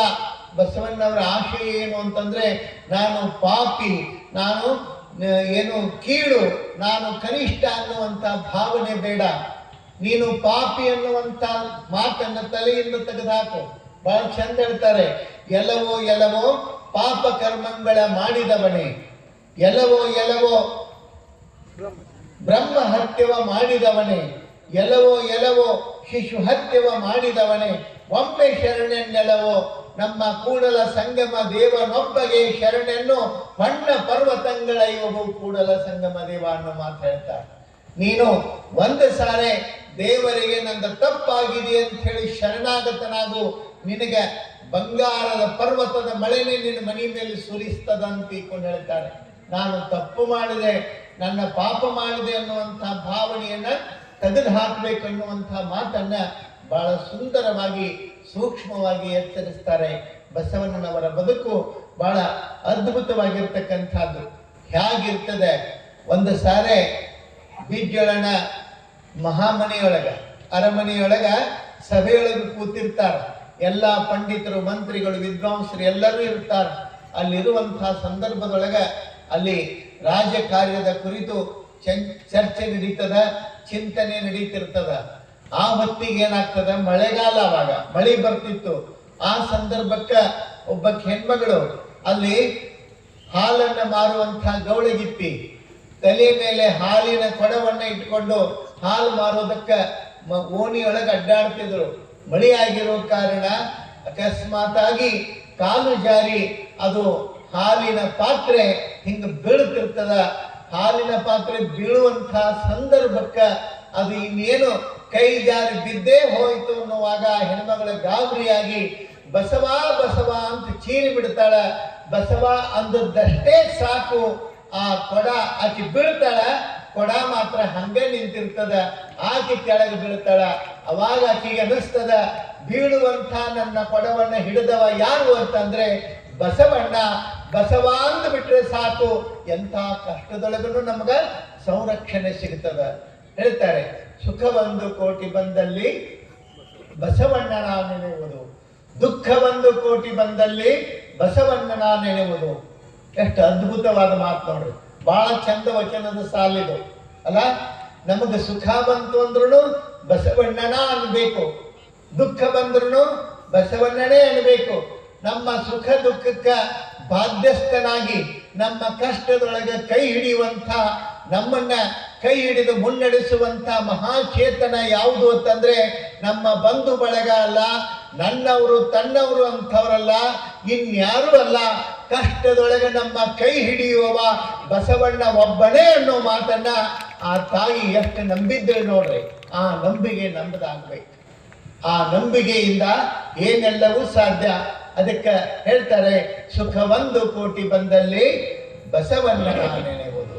ಸುಖ ಒಂದು ಕೋಟಿ ಬಂದಲ್ಲಿ ಬಸವಣ್ಣನ ನೆನೆಯುವುದು. ದುಃಖ ಒಂದು ಕೋಟಿ ಬಂದಲ್ಲಿ ಬಸವಣ್ಣನ ನೆನೆಯುವುದು. ಸುಖ ಒಂದು ಕೋಟಿ ಬಂದಲ್ಲಿ ಬಸವಣ್ಣನ ನೆನೆಯುವುದು. ಸುಖ ಒಂದು ಕೋಟಿ ಬಂದಲ್ಲಿ ಬಸವಣ್ಣನ ನೆನೆಯುವುದು. ದುಃಖ ಒಂದು ಕೋಟಿ ಬಂದಲ್ಲಿ ಬಸವಣ್ಣನ ನೆನೆಯುವುದು. ದುಃಖ ಒಂದು ಕೋಟಿ ಬಂದಲ್ಲಿ ಬಸವಣ್ಣನ ನೆನೆಯುವುದು. ಸುಖ ಒಂದು ಕೋಟಿ ಬಂದಲ್ಲಿ ಬಸವಣ್ಣನ ನೆನೆಯುವುದು.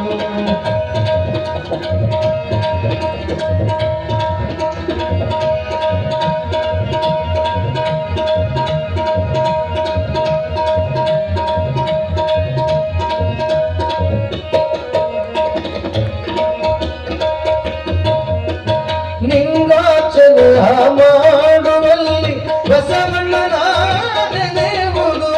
ಲಿಂಗಾಚಲ ಮಾಡುವಲ್ಲಿ ಬಸವಣ್ಣನ ನೆನೆಯುವುದು.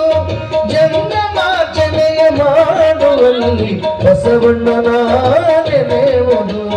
ಜಂಗಮಾಚನೆಯ ಮಾಡುವಲ್ಲಿ ಬಸವಣ್ಣನ ನೆನೆಯುವುದು. ಸುಖ ಒಂದು ಕೋಟಿ ಬಂದಲ್ಲಿ ಬಸವಣ್ಣನ ನೆನೆಯುವುದು.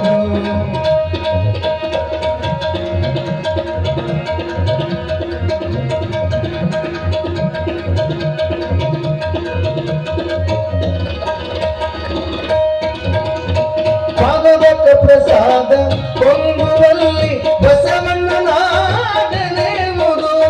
ಭಾಗವತ ಪ್ರಸಾದ ಕೊಂಬುವಲ್ಲಿ ಬಸವಣ್ಣನ ನೆನೆಯುವುದು. ಬಸವಣ್ಣನ ನೆನೆದಲ್ಲದೆ ನನಗೆ ಭಕ್ತಿ ಇಲ್ಲವೆಂದು. ಬಸವಣ್ಣನ ನೆನೆದಲ್ಲದೆ ನನಗೆ ಭಕ್ತಿ ಇಲ್ಲವೆಂದು. ಸುಖ ಒಂದು ಕೋಟಿ ಬಂದಲ್ಲಿ ಬಸವಣ್ಣನ ನೆನೆಯುವುದು.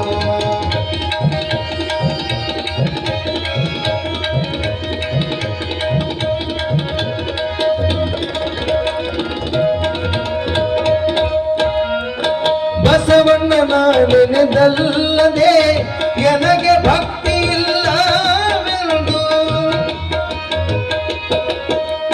ಬಸವಣ್ಣನ ನೆನೆದಲ್ಲದೆ ನನಗೆ ಮುಕ್ತಿ ಇಲ್ಲವೆಂದು.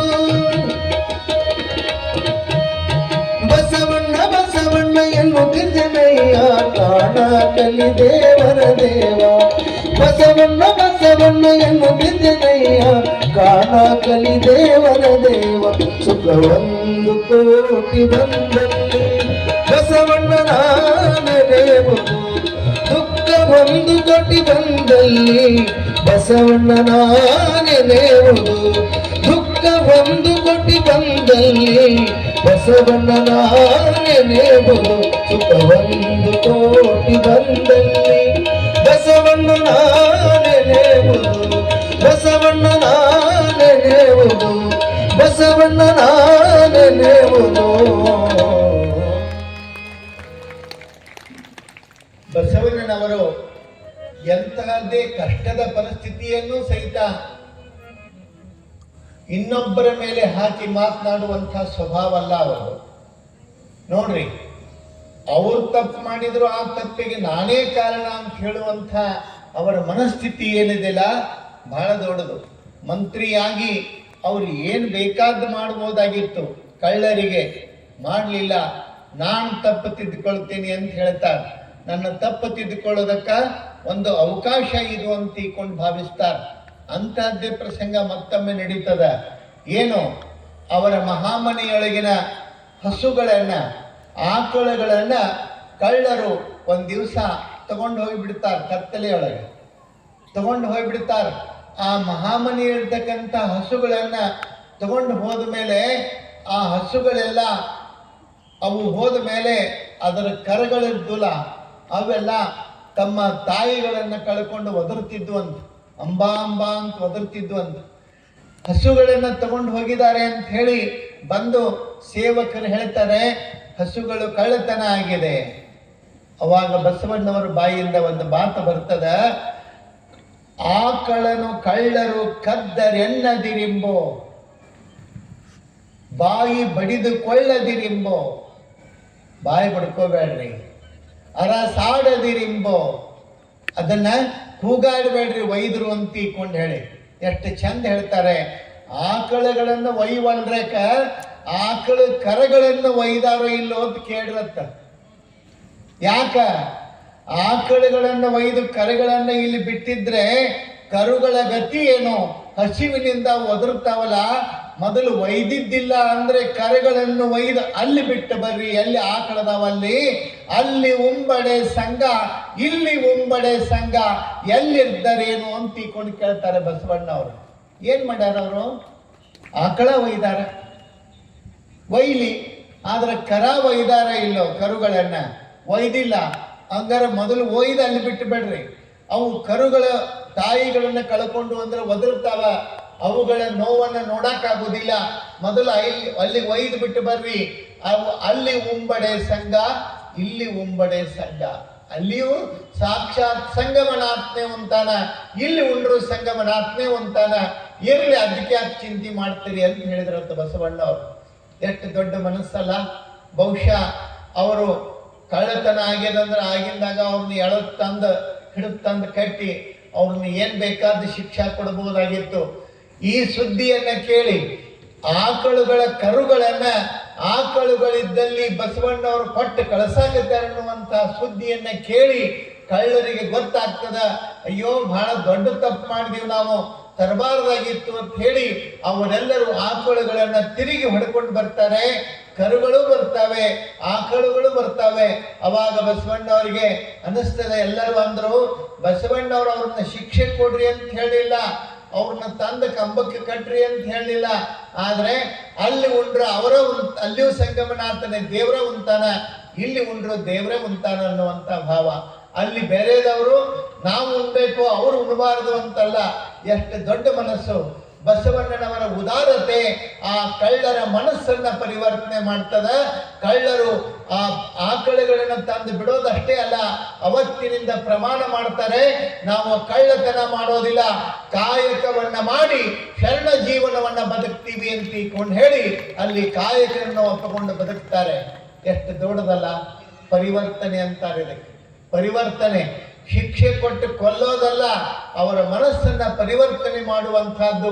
ಬಹುಶಃ ನಮ್ಮ ದೇಶದ ಚರಿತ್ರೆಯ ಇತಿಹಾಸದೊಳಗ ಅಪರೂಪದಲ್ಲಿ ಅಪರೂಪದ ಘಟನೆ ಬಸವಣ್ಣನವರ ಈ ಪ್ರಸಂಗ ಅನ್ನೋದನ್ನ ನಾವು ಮರಿಬಾರ್ದು. ಮನಸ್ಸು ಪರಿವರ್ತನೆ ಆಗ್ಬೇಕು. ಒಂದು ಸಲ ನದಿಯೊಳಗ ಒಬ್ಬ ಸಾಧು ನಾವಿನೊಳಗೆ ಕೂತ್ ಹೊಂಟಿದ್ರಂತ.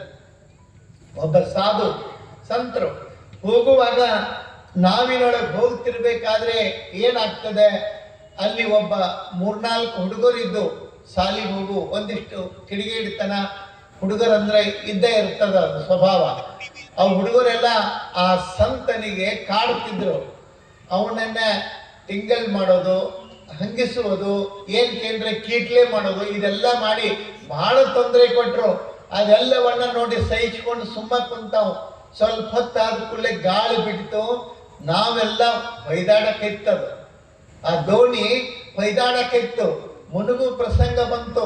ಅವಾಗ ದೇವರು ಆ ಸಂತನನ್ನ ಕೇಳಿದತ್ತ, ಇವರೆಲ್ಲರೂ ಹುಡುಗರು ನಿನ್ನ ಬಹಳ ಕಾಡ್ಯಾರ, ಇವ್ರನ್ನ ನಾವು ಮುಳುಗಿಸಿ, ನಾವು ಉಲ್ಟಾ ಪಲ್ಟಾ ಮಾಡಿ ಇವ್ರನ್ನ ಮುಳುಗಿಸಿ ಬಿಡ್ಲೇನು ಅಂತ ಕೇಳಿದತ್ತ ದೇವರು. ಅವಾಗ ಒಂದಂತ ಸಂತ ದೇವರಿಗೆ ಹೇಳ್ತಾನೆ, ನಾವು ನೀವು ಉಲ್ಟಾ ಪಲ್ಟಾ ಮಾಡಿ ಇವ್ರನ್ನ ಮುಳುಗಿಸಬೇಡ, ನೀನು ಉಲ್ಟಾ ಮಾಡೋದಿದ್ರೆ ನಾವು ಉಲ್ಟಾ ಮಾಡಬೇಡ, ಇವರ ಬುದ್ಧಿಯನ್ನ ಉಲ್ಟಾ ಮಾಡು, ಒಳ್ಳೆಯ ಬುದ್ಧಿಯನ್ನು ಅವ್ರಿಗೆ ಕೊಟ್ಟು ಬಿಟ್ರೆ ಸಾಕು, ಮತ್ತೆ ನಾವ್ಯಾಕೆ ಉಲ್ಟಾ ಮಾಡೋದು ಅಂತಂದ. ಅದರ ಅರ್ಥ ಮನಸ್ಸನ್ನ ಪರಿವರ್ತಿಸುವಂತ ಕೆಲಸ ಆಗ್ಬೇಕು. ಮನುಷ್ಯ ತಿಳಿದೋ ತಿಳಿಲಾರ್ದೋ ತಪ್ಪು ಮಾಡಿರ್ತಾನೆ.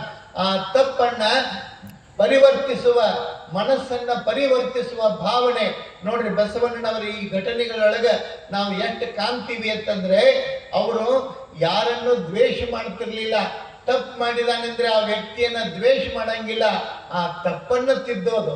ಡಾಕ್ಟರ್ ಕೆಲಸ ಏನು? ಆರಾಮಿಲ್ಲ ಅಂತ ಹೇಳಿ ದವಾಖಾನೆಗೆ ಹೋಗ್ತೀವಿ. ಹೋದಾಗ ಡಾಕ್ಟರ್ ಏನ್ ಮಾಡ್ತಾರ? ಆ ರೋಗವನ್ನ ನಾಶ ಮಾಡ್ತಾರ. ಏನ್ ರೋಗಿಯನ್ನು ಮಾಡ್ತಾರೋ? ಅವರು ರೋಗವನ್ನ ನಾಶ ಮಾಡ್ತಾರೆ ಹೊರತು ರೋಗಿಯನ್ನಲ್ಲ. Hate the sin but not the sinner. ಪಾಪವನ್ನ ದ್ವೇಷಿಸು ಆದರೆ ಪಾಪಿಯನ್ನಲ್ಲ ಅಂತ ಹೇಳ್ತಾರೆ. ನಾವು ತಪ್ಪನ್ನ ತಿದ್ದಬೇಕೆ ಹೊರತು ವ್ಯಕ್ತಿಯನ್ನೇ ಮಗ್ಗಲು ಸರಿಸುವಂತ ಕೆಲಸ ಆಗ್ಬಾರ್ದು. ಯಾವುದೋ ಒಬ್ಬ ವ್ಯಕ್ತಿ, ಮಕ್ಕಳಿರ್ಬೋದು, ಮನೆಯೊಳಗೆ ಮತ್ತೊಬ್ರು ಇರ್ಬೋದು, ಏನೋ ಇರ್ಬೋದು, ತಪ್ಪು ಆಕಸ್ಮಿಕವಾಗಿ ನಡೆದು ಹೋಗ್ತಾವ. ತಪ್ಪು ನಡೆದಂತ ಹೊತ್ತಿನೊಳಗೆ ಆ ತಪ್ಪನ್ನು ತಿದ್ದುವಂತಹ ಪ್ರಯತ್ನ ಮಾಡಬೇಕು. ಆ ತಪ್ಪನ್ನ ಸರಿಪಡಿಸುವಂತ ಕೆಲಸ ಮಾಡಬೇಕು. ನಾವನ್ನ ತಪ್ಪನ್ನ ಸರಿಪಡಿಸಿದೀವಿ ಅಂತಂದ್ರೆ ಒಬ್ಬ ವ್ಯಕ್ತಿಯನ್ನ, ಯೋಗ್ಯ ಪ್ರಜೆಯನ್ನ ನಾವು ದೇಶಕ್ಕೆ ರೂಪಿಸಿಕೊಟ್ಟಿವಿ ಅಂತಂದಂಗ. ಆ ಕಾರಣಕ್ಕೆ ಇಂಥ ಕೆಲಸದೊಳಗೆ ಬಹಳ ಮನಸ್ಸು ಮಾಡಬೇಕಾದಂಥವ್ರು ತಾಯಿಗಳು. ಮನೆಯೊಳಗೆ ಆಗುವಂಥ, ಮಕ್ಕಳು ಮಾಡುವಂಥ ತಪ್ಪುಗಳನ್ನ ಕ್ಷಮಿಸಿ ಅವರಿಗೆ ಬುದ್ಧಿ ಹೇಳಿ ಅವರನ್ನ ಒಳ್ಳೆಯವರನ್ನಾಗಿ ಮಾಡಿದಿರಿ ಅಂತಂದ್ರೆ ಮುಂದೆ ಅವನೇ ಒಬ್ಬ ಆ ಊರಿನ ಯೋಗ್ಯ ಪ್ರಜೆಯಾಗಿ ಉಳಿತಾನೆ, ಹೊರಹೊಮ್ತಾನೆ ಅನ್ನೋದನ್ನ ನಾವು ಯಾರು ಮರಿಬಾರದು. ಆ ಹಿನ್ನೆಲೆಯೊಳಗ ಇಲ್ಲಿ ಬಸವಣ್ಣನವರ ಬದುಕಿನೊಳಗೆ ನೋಡ್ರಿ, ಅವರು ಸಂಪರ್ಕಕ್ಕೆ ಬಂದವರ ಮನಸ್ಸನ್ನ ಪರಿವರ್ತನೆ ಮಾಡುವಂತಹದ್ದು. ಸಂತ ಅಂದ್ರೆ ಏನು? ಸಾಧು ಅಂದ್ರೆ ಏನು? ಸಜ್ಜನ ಅಂದ್ರೆ ಏನು? ಅದರ ಅರ್ಥ ಇನ್ನೊಬ್ಬರ ಮನಸ್ಸನ್ನ ಯಾರು ಪರಿವರ್ತನೆ ಮಾಡ್ತಾರೆ, ಯಾರು ತಪ್ಪು ಮಾಡಿರ್ತಾರೆ, ಅಪರಾಧಿಗಳನ್ನ ಮನಸ್ಸನ್ನ ಪರಿವರ್ತಿಸಿ ಅವರನ್ನ ಸರಿದಾರಿಗೆ ಯಾರು ತರ್ತಾರೆ ಅವರನ್ನೇ ಸಂತ ಅಂತ ಕರೀತಾರೆ, ಅವರನ್ನೇ ಮಹಾತ್ಮರು ಅಂತ ಹೇಳ್ತಾರೆ. ಆ ಕಾರಣಕ್ಕೆ ಬಸವಣ್ಣನವರು ಮನಸ್ಸನ್ನ ಪರಿವರ್ತನೆ ಮಾಡುವಂತಹ ಕೆಲಸ ಮಾಡ್ತಾರೆ ಹೊರತು ಯಾರನ್ನು ನಾಶ ಮಾಡ್ಲಿ, ಹಾಳಾಗಿ ಹೋಗ್ಲಿ, ನೀ ಸತ್ಯನಾಶ ಆಗಿ ಹೋಗು ಇಂಥದ್ದನ್ನು ಎಂದು ಬಸವಣ್ಣವ್ರು ಹೇಳೋದಿಲ್ಲ. ನೋಡ್ರಿ, ನೀವು ಬಹಳಷ್ಟು ಕಥೆಗಳೊಳಗೆ, ಚರಿತ್ರೆಯೊಳಗೆ ಶಾಪ ಕೊಟ್ಟರು, ಎಲ್ಲ ಸುಟ್ಕೊಂಡು ಹೋತು, ಹಂಗೆ ಸತ್ಯನಾಶ ಆಯಿತು. ಸುಟ್ಟು ಸತ್ಯನಾಶ ಮಾಡುವಂಥದ್ದು ಬಹಳ ದೊಡ್ಡದಲ್ಲ. ಎಷ್ಟೊತ್ತಿನ ಕೆಲಸ ರೀ? ಸುಟ್ಟು ಹಾಕೋದು ಬಹಳ ಹೊತ್ತಿನ ಕೆಲಸ ಅಲ್ಲ. ಆದರೆ ಪರಿವರ್ತನೆ ಮಾಡೋದೇನದ ಅದು ಶಾಶ್ವತವಾಗಿ ಅವನ ಮನುಷ್ಯನೊಳಗೆ ಉಳಿತೈತಿ ಅನ್ನೋದನ್ನ ನಾವು ಮರಿಬಾರ್ದು. ಹೆಂಗಿರ್ತದ? ಯಾವುದು ತಪಸ್ಸು, ಯಾವುದು ಶಕ್ತಿ, ಯಾವುದು ತಾಕತ್ತು ಎಲ್ಲರೂ ಏನರ ಪ್ರಯೋಗ ಮಾಡುವಂಥದ್ದಲ್ಲ. ಒಬ್ಬ ಸನ್ಯಾಸಿ ಊರ್ ಹೊರಗೆ ಒಂದು ಮರದ ತೆಳಗೆ ಕೂತಿರ್ತಾನೆ. ಬೇಸಿಗೆ ಹೊತ್ತು ಮರದ ತೆಳಗೆ ಕೂತಿರ್ತಾನ. ತಂಪಾದ ಗಾಳಿ, ಮರಗಳ ಸಮೂಹ, ಮೇಲೆ ಪಕ್ಷಿಗಳೆಲ್ಲ ಇದ್ದು ತಪಸ್ಸಿಗೆ ಕೂತಾವ. ಆ ಆನಂದದ ಪರಿಸರವನ್ನ ನೋಡಿ ತಪಸ್ಸಿಗೆ ಕೂಡ್ತಾನೆ. ತಪಸ್ಸಿಗೆ ಕೂತ ಮೇಲೆ ತಪಸ್ಸು ಸಾಧಿಸ್ತದ, ಸಿದ್ಧಿಸ್ತದ. ಧ್ಯಾನಾಸಕ್ತನಾಗಿ ಧ್ಯಾನದಿಂದ ಕಣ್ ತೆಗೆದು ನೋಡ್ತಾನೆ. ಸುಮ್ಮನೆ ನಿಸರ್ಗ ಶಾಂತವಾಗಿತ್ತು. ಆನಂದದಿಂದ ಕಣ್ಣು ತೆಗೆದು ಕೂತಿರ್ಬೇಕಾದ್ರೆ ಏನಾಗ್ತದೆ? ಮೇಲೆ ಕೂತಿರ್ತಕ್ಕಂಥ ಒಂದು ಪಕ್ಷಿ ಅವನ ಮೇಲೆ ಹೊಲಸು ಮಾಡ್ತದ, ಮಲ ವಿಸರ್ಜನೆ ಮಾಡ್ತದ. ಅವಾಗ ಅವನಿಗೆ ಸಿಟ್ಟು ಬಂತು. ಸಿಟ್ಟು ಬಂದು ಅವ ಸಿಟ್ಟಿನಿಂದ ಆ ಪಕ್ಷಿ ಕಡೆ ನೋಡಿದ. ಏನ್ ಹಿಂಗ ಮ್ಯಾಲ ಸಿಟ್ಟಿನಿಂದ ನೋಡಿದ, ಆ ಪಕ್ಷಿ ಅಲ್ಲಿಂದನ ಸುಟ್ಟು ತೆಳಗೆ ಬಿತ್ತು. ಅವಂದ, ಅಂತೂ ನಾನು ತಪಸ್ವಿ ಆಗೇನಿ, ಏನ್ ಅಡ್ಡಿ ಇಲ್ಲ, ನಾನು ಸಾಧನೆ ಮಾಡೇನಿ ಅಂತ ತನ್ನ ಬೆನ್ನ ತಾನ ಚಪ್ಪರಿಸ್ಕೊಂಡ, ತಾನ ಶಬಾಷ್ ಅಂದ್ಕೊಂಡ, ನಾನು ಸಾಧಿಸಿನಿ ಅಂತೇಳಿ ಊರೊಳಗ ಭಿಕ್ಷೆಗಾಗಿ ಊರೊಳಗೆ ಹೋಗ್ತಾನೆ. ಮನಿ ಮುಂದೆ ನಿಂತು ಭಿಕ್ಷಾಂದೇಹಿ ಅಂತ ಕರೆದ. ಆ ಹೆಣ್ಮಗಳು ಅಸಹಾಯಕನಾದ, ಅನಾರೋಗ್ಯಕ್ಕೆ ಈಡಾಗಿರ್ತಕ್ಕಂಥ ತನ್ನ ಗಂಡನಿಗೆ ಊಟಕ್ಕೆ ಕೊಡ್ತಿದ್ರು. ಊಟಕ್ಕೆ ಕೊಡುವಾಗ ಇವ ಮತ್ತೊಂದು ಸಾರಿ ಭಿಕ್ಷಾಂದೇಹಿ ಅಂತ ಜೋರಾಗಿ ಕೂಗಿದ. ತಂದೆ ಅದನ್ನು ಮಾಡಿ ತರೋ ತನಕ ಸ್ವಲ್ಪ ಲೇಟ್ ಆಯಿತು. ತಗೊಂಡು ಬರ್ತೀನಿ ಅಂತ ಇಕೊಂಡು ಹೇಳೋದ್ರಾಗ ಮತ್ತೆ 3ನೇ ಸಲ ಕೂಗಿದ. ಭಯಂಕರ ಸಿಟ್ಟು ಬಂದಿತ್ತು ಇವನಿಗೆ, ನೆತ್ತಿಗೆ ಇರುತ್ತೆ ಸಿಟ್ಟು. ಆ ಹೆಣ್ಮಗಳು ರೊಟ್ಟಿಯನ್ನು ತಗೊಂಡು ಬಂದು ಅವನ ಜೋಳಿಗೆಗೆ ಹಾಕೋದಕ್ಕೆ ಬರ್ತಾಳ.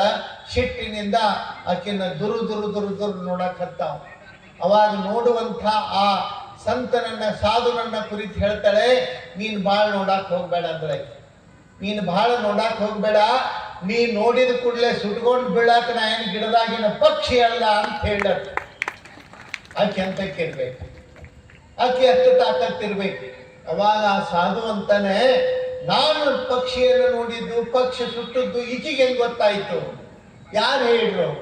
ನಿನಗೆ ಹೆಂಗ್ ಗೊತ್ತಾಯ್ತು ಅಂದಾಗ ಆಕೆ ಹೇಳು, ನೀನು ತಪಸ್ಸು ಮಾಡಿ ಸಿದ್ಧಿಯನ್ನ ಪಡೆದಿರ್ಬೇಕು, ತಪಸ್ಸು ಮಾಡಿ ಶಕ್ತಿಯನ್ನ ಪಡೆದಿರ್ಬೇಕು. ಆದ್ರ ನಾನು ನನ್ನ ಮನೆಯೊಳಗ ನನ್ನ ಪತಿಯ ತಂದೆ ತಾಯಿಗಳ, ಅತ್ತೆ ಮಾವಂದಿರರ, ಮಕ್ಕಳು ಮೊಮ್ಮಕ್ಕಳ ಸೇವೆಯನ್ನ ಮನಸ್ಸು ಮುಟ್ಟಿ ಮಾಡಿ ನೀ ಎಷ್ಟು ಪಡೆದಿಯೋ ಅಷ್ಟೇ ಶಕ್ತಿ ನಾನು ಪಡೆದೇನೆ. ಇದನ್ನ ಎಲ್ಲ ಕಡೆ ಮಾಡ್ಕೊಂತ ಹೋಗ್ಬೇಡ ಅಂತ ಹೇಳತ್. ಅದರ ಅರ್ಥ ನೋಡ್ರಿ, ಧನ್ಯೋ ಗೃಹಸ್ಥಾಶ್ರಮಿ ಅಂತ ಹೇಳ್ತಾರೆ. ತಪಸ್ಸು ಅಂದ್ರೆ ಕಾಯುವಿಕೆ. ಏನು ಕಾಯೋದು?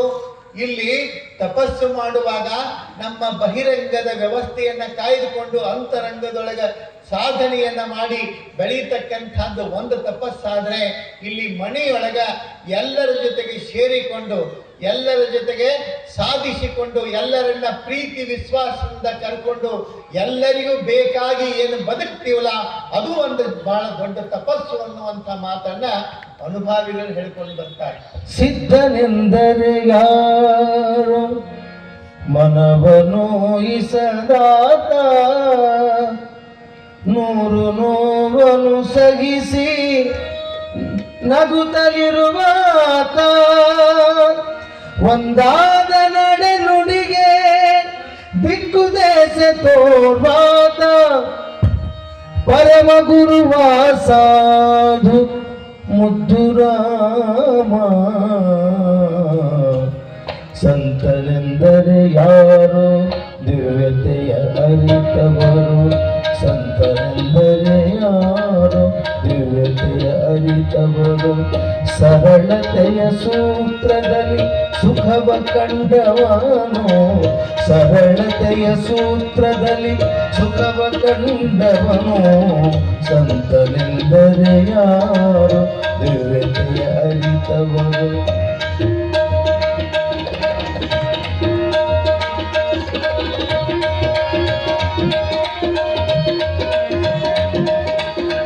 ಮಮತೆ ಬಂಧನ ಕಳಚಿ ಬಲು ದೂರ ನಿಂತವನು, ಮಮತೆ ಬಂಧನ ಕಳಚಿ ಬಲು ದೂರ ನಿಂತವನು. ಎಲ್ಲರಲ್ಲಿ ಅವನೊಬ್ಬ ಮುದ್ದು ರಾಮ, ಎಲ್ಲರಲ್ಲಿ ಅವನೊಬ್ಬ ಮುದ್ದು ರಾಮ. ಸಂತನೆಂದರೆ ಯಾರು ದಿವ್ಯತೆಯ ಅರಿತವರು.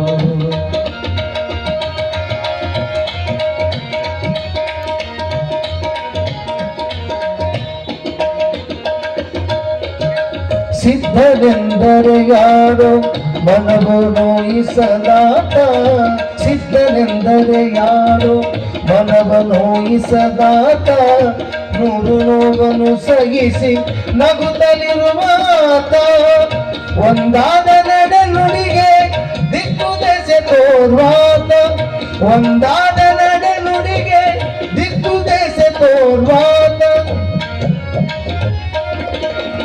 ಒಂದಾದ ನಡೆ ನುಡಿಗೆ ದಿಕ್ಕು ದೆಸೆ ತೋರ್ವಾತ. ಪರಮ ಗುರುವ ಸಾಧು, ಪರಮ ಗುರುವ ಸಾಧು ಮುದ್ದು ರಾಮ, ಪರಮ ಗುರುವ ಸಾಧು ಮುದ್ದು ರಾಮ. ಸಂತನೆಂದರೆ ಯಾರು ದಿವ್ಯತೆಯ ಅರಿತವರು, ಸಂತನೆಂದರೆ ಯಾರು ದಿವ್ಯತೆಯ ಅರಿತವರು, ದಿವ್ಯತೆಯ ಅರಿತವರು, ದಿವ್ಯತೆಯ ಅರಿತವರು.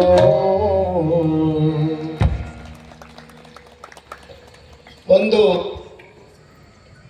ಬದುಕಿನೊಳಗ ವಿಶಿಷ್ಟತೆಯನ್ನ ಮಾಡಿರ್ತಕ್ಕಂಥವ್ರು ನೋಡ್ರಿ. ಕಲ್ಯಾಣದೊಳಗ ಶಿವನಾಗಮಯ್ಯ ಅಂತ ಹೇಳಿ ಒಬ್ಬ ಶರಣ, ಆತ ಅಸ್ಪೃಶ್ಯ ಬಸವಣ್ಣನವರು ಅವನ ಮನೆಗೆ ಹೋಗಿ ಪ್ರಸಾದವನ್ನು ಮಾಡಿ ಬರ್ತಾರೆ. ಪ್ರಸಾದವನ್ನು ಮಾಡಿ ಬಂದಂಥ ಪ್ರಸಂಗವನ್ನು ಇಲ್ಲಿ ಕೆಲವು ಜನ ಪಿತೂರಿ ಮಾಡಿ ಬಿಜ್ಜಳನ ಕಿವಿ ಊದುತ್ತಾರೆ. ಬಸವಣ್ಣ ಎಲ್ಲವನ್ನ ಕುಲಿಗಡಿಸ್ತಾ ಇದ್ದಾನೆ, 18 ಜಾತಿಯನ್ನ ಹಾಳು ಮಾಡ್ತಾ ಇದ್ದಾನೆ ಅನ್ನುವಂಥ ಮಾತುಗಳನ್ನು ಬಿಜ್ಜಳನ ಕಿವಿ ಊದುತ್ತಾರೆ. ಅವಾಗ ಬಿಜ್ಜಳ ಕೇಳಿದ, ಬಸವಣ್ಣನವರೇ, ನಿಮ್ಮ ಮೇಲೆ ಇಂಥ ಆರೋಪ ಕೇಳಿ ಬರ್ತಾ ಇದೆ. ಅವಾಗ ಬಸವಣ್ಣ ಅಂದ, ನಾನು ಯಾವ ಹೊಲೆಯರ ಮನೆಗೂ ಹೋಗಿಲ್ಲ ಅಂತ ಹೇಳಿದ. ಮತ್ತು ಹೋದದ್ದು ಯಾರ ಮನೆಗೆ? ಯಾರು ಹೊಲೆಯರು?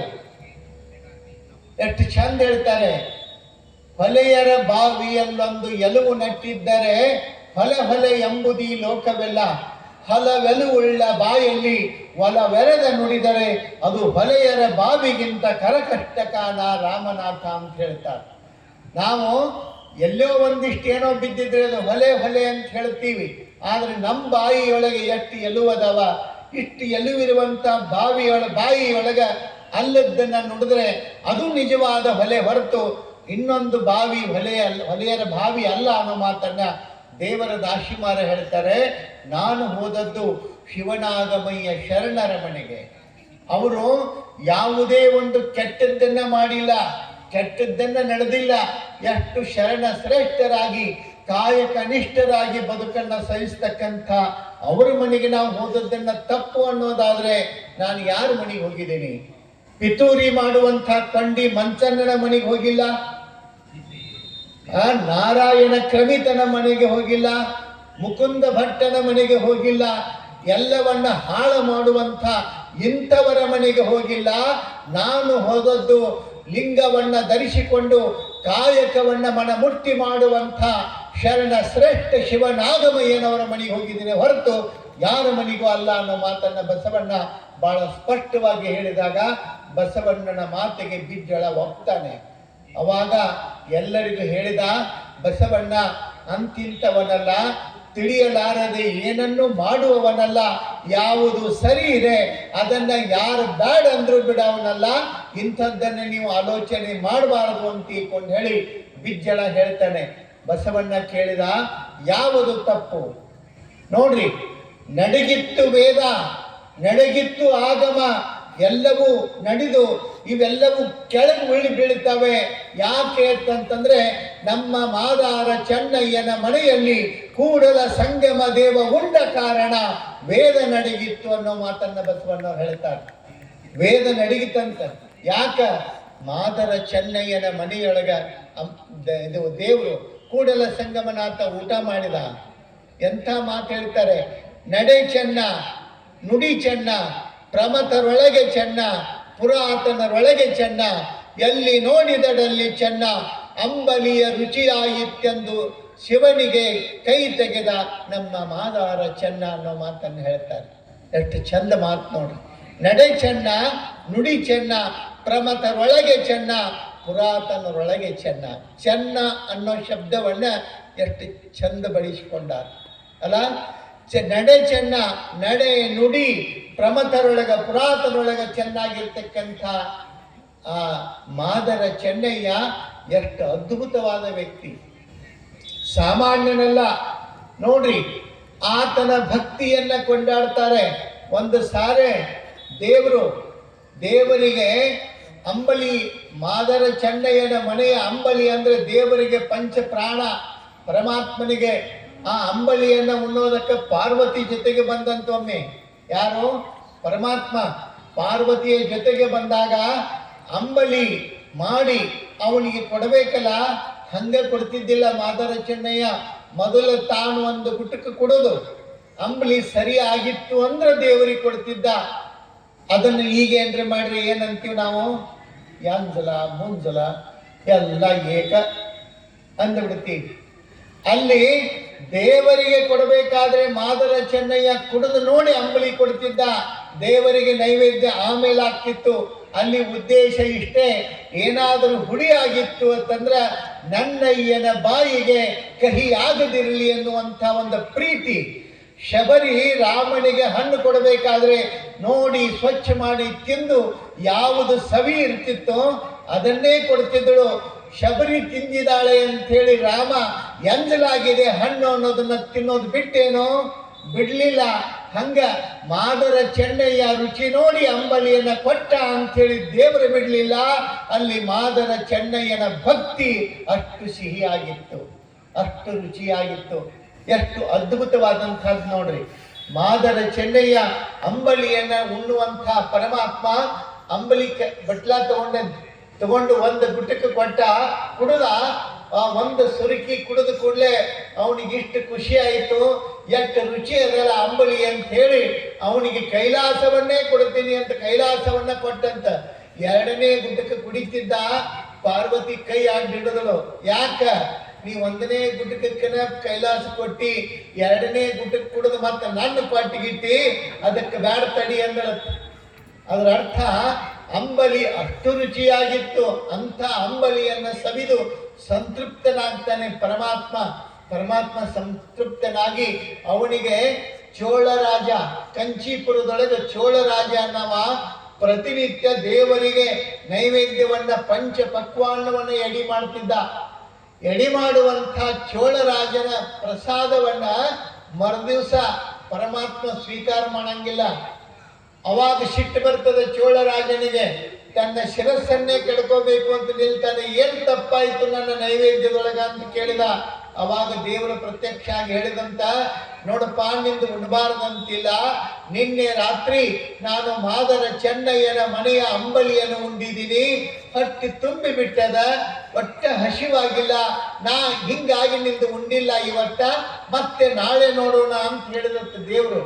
ಅವಾಗ ಚೋಳರಾಜ ಅಂತಾನೆ, ನಾನು ಒಬ್ಬನೇ ಭಕ್ತಿವಂತ, ನಾನು ಒಬ್ಬನೇ ದೇವರಿಗೆ ಉಳಿಸೋದು ಅಂತ ತಿಳ್ಕೊಂಡಿದ್ದೆ. ನನ್ನ ರಾಜ್ಯದೊಳಗೆ ಚೆನ್ನಯ್ಯನೆನ್ನವನು ಯಾರು? ಅವ ದೇವರಿಗೆ ಅಂಬಲಿಯನ್ನು ನೀಡ್ತಾನೆ ಅಂದ್ರೆ ಅವನಿಗೆಂಥ ಭಕ್ತಿ ಅಂತ ತಿಳ್ಕೊಂಡು ಹೇಳಿ ಹುಡುಕಾಡ್ಕೊಂತ ಆ ಕಡೆ ಕೇರಿ ಸಂಧಿ ಬಂದಿ ಎಲ್ಲ ಸುತ್ತಾಕೊಂಡು ಹೋಗಿ ನೋಡ್ತಾನೆ. ಸಣ್ಣ ಗುಡಿಸಲೊಳಗೆ ಮಾದರ ಚೆನ್ನಯ್ಯ, ಅವನ ಕಾಯಕ ಅಂತಂದ್ರೆ ಅದೇ ಚೋಳರಾಜನ ಅರಮನೆಯೊಳಗ ಕುದುರೆಗಳಿಗೆ ಹುಲ್ಲು ತಂದು ಮೇವು ತಂದು ಹಾಕುವುದು. ಪ್ರತಿನಿತ್ಯ ಮೇವನ್ನು ತಂದು ಹಾಕು ಕಾಯಕ ಒಂದು. ಅವನ ಮನೆಗೆ ಚೋಳರಾಜ ಬಂದ ಕೂಡಲೇ ಮಾದರ ಚೆನ್ನಯ್ಯ ಗಾಬರಿ ಆಗ್ತಾನೆ. ಏನು ನಿಮ್ಮಂಥವ್ರು ನನ್ನಂಥವನ ಮನೆಗೆ ನಡ್ಕೊಂಡು ಬರುವುದೇನು? ನಾನ್ಯಾರು, ನೀನ್ಯಾರು? ನೀ ಎಂಥ ಒಂದು ವಿಪರೀತ ಪರಿಸ್ಥಿತಿ ಇದು ಅಂತ ತಿಳ್ಕೊಂಡೆ ಗಾಬರಿಯಾಗಿ ಕೈ ಮುಕ್ಕೊಂಡು ಚೆನ್ನಯ್ಯ ನಿಂತಾಗ ಆ ಚೋಳರಾಜ ಹೇಳ್ತಾನೆ, ಚೆನ್ನಯ್ಯ, ನೀನು ಸಾಮಾನ್ಯನಲ್ಲ, ನಿನ್ನಂಥವ ಭಕ್ತ ನನ್ನ ರಾಜ್ಯದೊಳಗೆ ಅದಿ ಅನ್ನೋದೇ ನನಗೆ ಗೊತ್ತಿರಲಿಲ್ಲ. ನೆನಪಿಟ್ಕೋಬೇಕು, ಚೆನ್ನಯ್ಯ 32 ವರ್ಷಗಳ ಕಾಲ ದೇವರಿಗೆ ಅಂಬಲಿಯನ್ನ ಊಟ ಮಾಡಿಸ್ತಿದ್ದ. ಯಾರಿಗೂ ಗೊತ್ತಿರಲಿಲ್ಲ, ಯಾರಿಗೂ ಗೊತ್ತಿರಲಿಲ್ಲ. ಚೆನ್ನಯ್ಯನಿಗೆ ಗೊತ್ತು, ದೇವರಿಗೆ ಗೊತ್ತು, ಬಿಟ್ಟರೆ ಮತ್ತೆ ಯಾರಿಗೂ ಗೊತ್ತಿರಲಿಲ್ಲ. ಇಂಥ ಭಕ್ತಿಯನ್ನ ಮಾಡುವಂಥ ಚೆನ್ನಯ್ಯನ ಬದುಕಿನೊಳಗ ಈ ಪ್ರಸಂಗ ಅದ್ಭುತವಾಗಿ ನಡೆದು ಹೋಗ್ತದ. ಚೋಳರಾಜ ಕೇಳ್ತಾನೆ, ಎಂಥದ್ದು ನಿನ್ನ ಭಕ್ತಿ ಅಂತಂದಾಗ, ಏನಿಲ್ಲ, ನನ್ನ ಭಕ್ತಿ ಅಂಥದ್ದು ಬಡವನ ಭಕ್ತಿ ಅಂತ ತಿಳ್ಕೊಂಡು ಹೇಳ್ತಾನೆ. ನೀನು ಬಡವಲ್ಲ, ನೀನು ಹೊರಗೆ ಬಡಿರ್ಬೋದು, ಆದ್ರೆ ಭಕ್ತಿಯೊಳಗ ನಿನ್ನಷ್ಟು ಶ್ರೀಮಂತರಾರು ಚೆನ್ನಯ್ಯ ಅಂತ ತಿಳ್ಕೊಂಡು ಚೋಳರಾಜ ಕೇಳಿದ. ಭಕ್ತಿಯೊಳಗ ನೀನೇ ಶ್ರೀಮಂತ, ನಿನ್ನ ಮುಂದೆ ಯಾರು? ನಾನು ರಾಜ ಇರ್ಬೋದು ಖರೆ, ಆದ್ರೆ ಏನು ನಿನ್ನ ಮುಂದೆ ನಂದೇನು ಅಲ್ಲ ಅಂತ ಹೇಳಿದಾಗ, ಹಂಗ ಅಡಬ್ಯಾಡ್ರಿ ಅಂತ ಹೇಳಿದಾಗ ಮಾದರ ಚೆನ್ನಯ್ಯನನ್ನ ಅಂಬಾರಿಯೊಳಗ ಕೂಡಿಸಿ, ಆನೆ ಅಂಬಾರಿಯ ಮೇಲೆ ಕೂಡಿಸಿ ಮೆರವಣಿಗೆ ಮಾಡಿ ಆತನಿಗೆ ಗೌರವಿಸ್ತಾನೆ. ಅವಾಗ ಮರುದಿವಸ ರಾತ್ರಿ ಮತ್ತೆ ಪರಮಾತ್ಮ ಅಂಬ್ಲಿ ಕುಡಿಯಕ್ಕೆ ಹೋದಂತ. ಎಲ್ಲಿ? ಮಾದರ ಚೆನ್ನಯ್ಯನ ಮನೆಗೆ. ಕೊಡಂಗಿಲ್ಲ ನಿನಗಂದವ, ಅಂಬ್ಲಿ ಕೊಡೋದಿಲ್ಲ. ಯಾಕ? ನೀ ವಿಶ್ವಾಸಿಕಲ್ಲ, ಮನುಷ್ಯ ಯೋಗ್ಯ ಮನುಷ್ಯ ಅಲ್ಲ ನೀನು ಅಂತಂದದ್ದು. ಯಾರಿಗೆ? ದೇವರಿಗೆ. ನೋಡ್ರಿ, ದೇವರೇ ಬಂದು ಇವ್ರ ಮುಂದೆ ತಮ್ಮ ಪ್ರಾಮಾಣಿಕತೆಯನ್ನು ಹೇಳ್ಕೋಬೇಕು. ಶರಣರ ಶಕ್ತಿ ಎಂಥದ್ದು ಅಂತಂದ್ರೆ, ದೇವರು ಬಂದು ನಾನು ಪ್ರಾಮಾಣಿಕದೀನಿ ಅಂತ ಹೇಳಿ ಇವರಿಗೆ ಮನನ ಮಾಡಬೇಕು ಅಂತಂದ್ರೆ ಶರಣರ ತಾಕತ್ತೆಷ್ಟು, ಅವರ ಭಕ್ತಿ ಎಷ್ಟು, ಆ ಭಕ್ತಿಯ ಶಕ್ತಿ ಎಷ್ಟು. ಸಣ್ಣದಲ್ಲ, ದೇವರೇ ಬಂದು ಇವರಿಗೆ ಕನ್ವಿನ್ಸ್ ಮಾಡ್ಬೇಕು ನಾನು ಒಳ್ಳೆಯವದೀನಿ ಅಂತ ಹೇಳಿ. ಅವಾಗ ಚೆನ್ನಯ್ಯ ಅಂದಂತ, ನೀನು ಮನುಷ್ಯ ವಿಶ್ವಾಸಿಕಲ್ಲ, ನಿನಗ ಎಲ್ಲರ ಮುಂದೆ ನನ್ನ ಭಕ್ತಿಯನ್ನು ಡಂಗ್ರಾ ಬಿಡಿದು ಏನ್ ಕೊಳೆಯಿತ್ತು? ನಿನಗೆ ಏನ್ ಅವಶ್ಯಕತೆ ಇತ್ತು? ನನ್ನ ಭಕ್ತಿ ನಾನು ಮಾಡ್ತಿದ್ದೆ. ಮಾಡಿದ ಭಕ್ತಿಯನ್ನ ಕೈಕೊಳ್ಳುವುದು, ಕೈಕೊಂಡ ಭಕ್ತಿಯನ್ನ ಆನಂದಿಸುವುದು ಬಿಟ್ಟುಕೊಟ್ಟು ನೀನು ನನ್ನ ಭಕ್ತಿಯನ್ನು ಜಗಜ್ಜಾಹೀರು ಮಾಡಿದ್ನ. ಇವತ್ತಿನಿಂದ ನಂದು ನಿಂದು ಸಂಬಂಧ ಮುಗೀತು, ನಿನಗೆ ಅಂಬಲಿನೂ ಇಲ್ಲ, ನೀರು ಇಲ್ಲ, ನಡಿ ಅಂದಂತ. ಅವಾಗ ಪರಮಾತ್ಮ ಅಂದ, ನೋಡಪ್ಪ ಚೆನ್ನಯ್ಯ, ನಿನ್ನ ಭಕ್ತಿ ಸಣ್ಣದಲ್ಲ, ನೀನು ಜಾತಿಯಿಂದ ಮಾದರನಾದರೂ ಸಹಿತ ವೇದ ನಡಗಿತ್ತು ನಿನ್ನ ಭಕ್ತಿಗಾಗಿ ಚೆನ್ನಯ್ಯ. ಸಣ್ಣದಲ್ಲ, ನೀನು ಹಂಗೆ ತಿಳ್ಕೋಬೇಡ. ನಿನ್ನ ಭಕ್ತಿಯನ್ನ ಲೋಕಕ್ಕೆ ತಿಳಿಸುವ ಉದ್ದೇಶ ಇಷ್ಟೇ. ನಿನ್ನ ಭಕ್ತಿಯನ್ನ ನೋಡಿ ಇನ್ನುಳಿದವರು ಕಲ್ಕೊಳ್ಳಿ, ಇನ್ನುಳಿದವರು ತಿಳಿಲಿ ಎನ್ನುವಂಥ ಕಾಳಜಿನೇ ಹೊರತು ಬೇರೆ ಏನೂ ಅಲ್ಲ ಅಂತ ತಿಳ್ಕೊಂಡು ಹೇಳ್ತಾರೆ. ಆ ಕಾರಣಕ್ಕೆ ಚೆನ್ನಯ್ಯ ಅಂದ, ಭಕ್ತಿಯನ್ನ ನಾನು ಇನ್ನೊಬ್ಬರ ತೋರಿಕೆಗಾಗಿ ಮಾಡುವ ಭಕ್ತಿ ಅನಿಸ್ಕೊಳ್ಳೋದಿಲ್ಲ. ಯಾರಿಗೋ ತೋರಿಸ್ಬೇಕಂತ ಹೇಳಿ ನಾನು ಭಕ್ತಿ ಮಾಡಿರಲಿಲ್ಲ, ನನ್ನ ಮನಸ್ಸಿನ ಸಂತೃಪ್ತಿಗಾಗಿ ನಾನು ಮಾಡ್ತಿದ್ದೆ. ನೋಡ್ರಿ, ಇದು ಬಹಳ ಮುಖ್ಯ. ನಾವು ಪೂಜೆಯನ್ನ ಮಾಡೋದು ಯಾಕೆ ಪೂಜೆ ಮಾಡೋದು? ಇನ್ನೊಬ್ಬರು ನೋಡ್ಲಿ ಅಂತಲ್ಲ, ನಮ್ಮ ಮನಸ್ಸಿನ ಸಂತೃಪ್ತಿಗಾಗಿ ನಾವು ಪೂಜೆ ಮಾಡಬೇಕು. ಇನ್ನೊಬ್ಬರ ತೋರಿಕೆಗಾಗಿ ಎಂದು ಪೂಜೆ ಮಾಡ್ತೀವಿ ಅದು ಆಡಂಬರದ ಪೂಜೆ ಅನಿಸ್ಕೊಳ್ತದ. ನನ್ನ ಮನಸ್ಸಿನ ಸಂತೃಪ್ತಿಗಾಗಿ ಪೂಜೆಯನ್ನು ಎಂದು ಮಾಡ್ತೀವಿ ಅದು ನಿಜವಾದ ಪೂಜೆ ಅನಿಸ್ಕೊಳ್ತದ, ಸಾರ್ಥಕ ಶಿವ ಪೂಜೆ ಅನಿಸ್ಕೊಳ್ತದ. ಎಂಥದ್ದಿರ್ಬೇಕು ನಮ್ಮ ಪೂಜೆ? ಆಡಂಬರದ ಪೂಜೆ ಆಗಬಾರ್ದು, ಇನ್ನೊಬ್ಬರ ತೋರಿಕೆಗಾಗಿ ಮಾಡುವಂಥದ್ದಾಗಬಾರ್ದು. ಇನ್ನೊಬ್ಬರ ತೋರಿಕೆಗಾಗಿ, ಲಾಭದ ಆಶೆಗಾಗಿ ಮಾಡುವ ಭಕ್ತಿಯನ್ನ, ಪೂಜೆಯನ್ನ ಶರಣರು ಎಂದಿಗೂ ಪೂಜೆ ಅಂತ ಕರೆದಿಲ್ಲ. ಆ ಕಾರಣಕ್ಕೆ ಬಸವಣ್ಣವರಂತಾರೆ, ಮಾದನ ಚೆನ್ನಯ್ಯನ ಮನೆಯಲ್ಲಿ, ಶಿವನು ಮಾದನ ಚೆನ್ನಯ್ಯನ ಮನೆಯಲ್ಲಿ ಉಂಡ ಕಾರಣ ವೇದ ನಡಗಿತ್ತು. ಅರ್ಥಾತ್ ಇಲ್ಲಿ ಮಾದರ ಚೆನ್ನಯ್ಯನ ಭಕ್ತಿ ಬಹಳ ಮುಖ್ಯ, ಅವನ ಆಚಾರ ಬಹಳ ಮುಖ್ಯ, ಅವನ ನೈಷ್ಠಿಕ ಜೀವನ ಬಹಳ ಮುಖ್ಯ.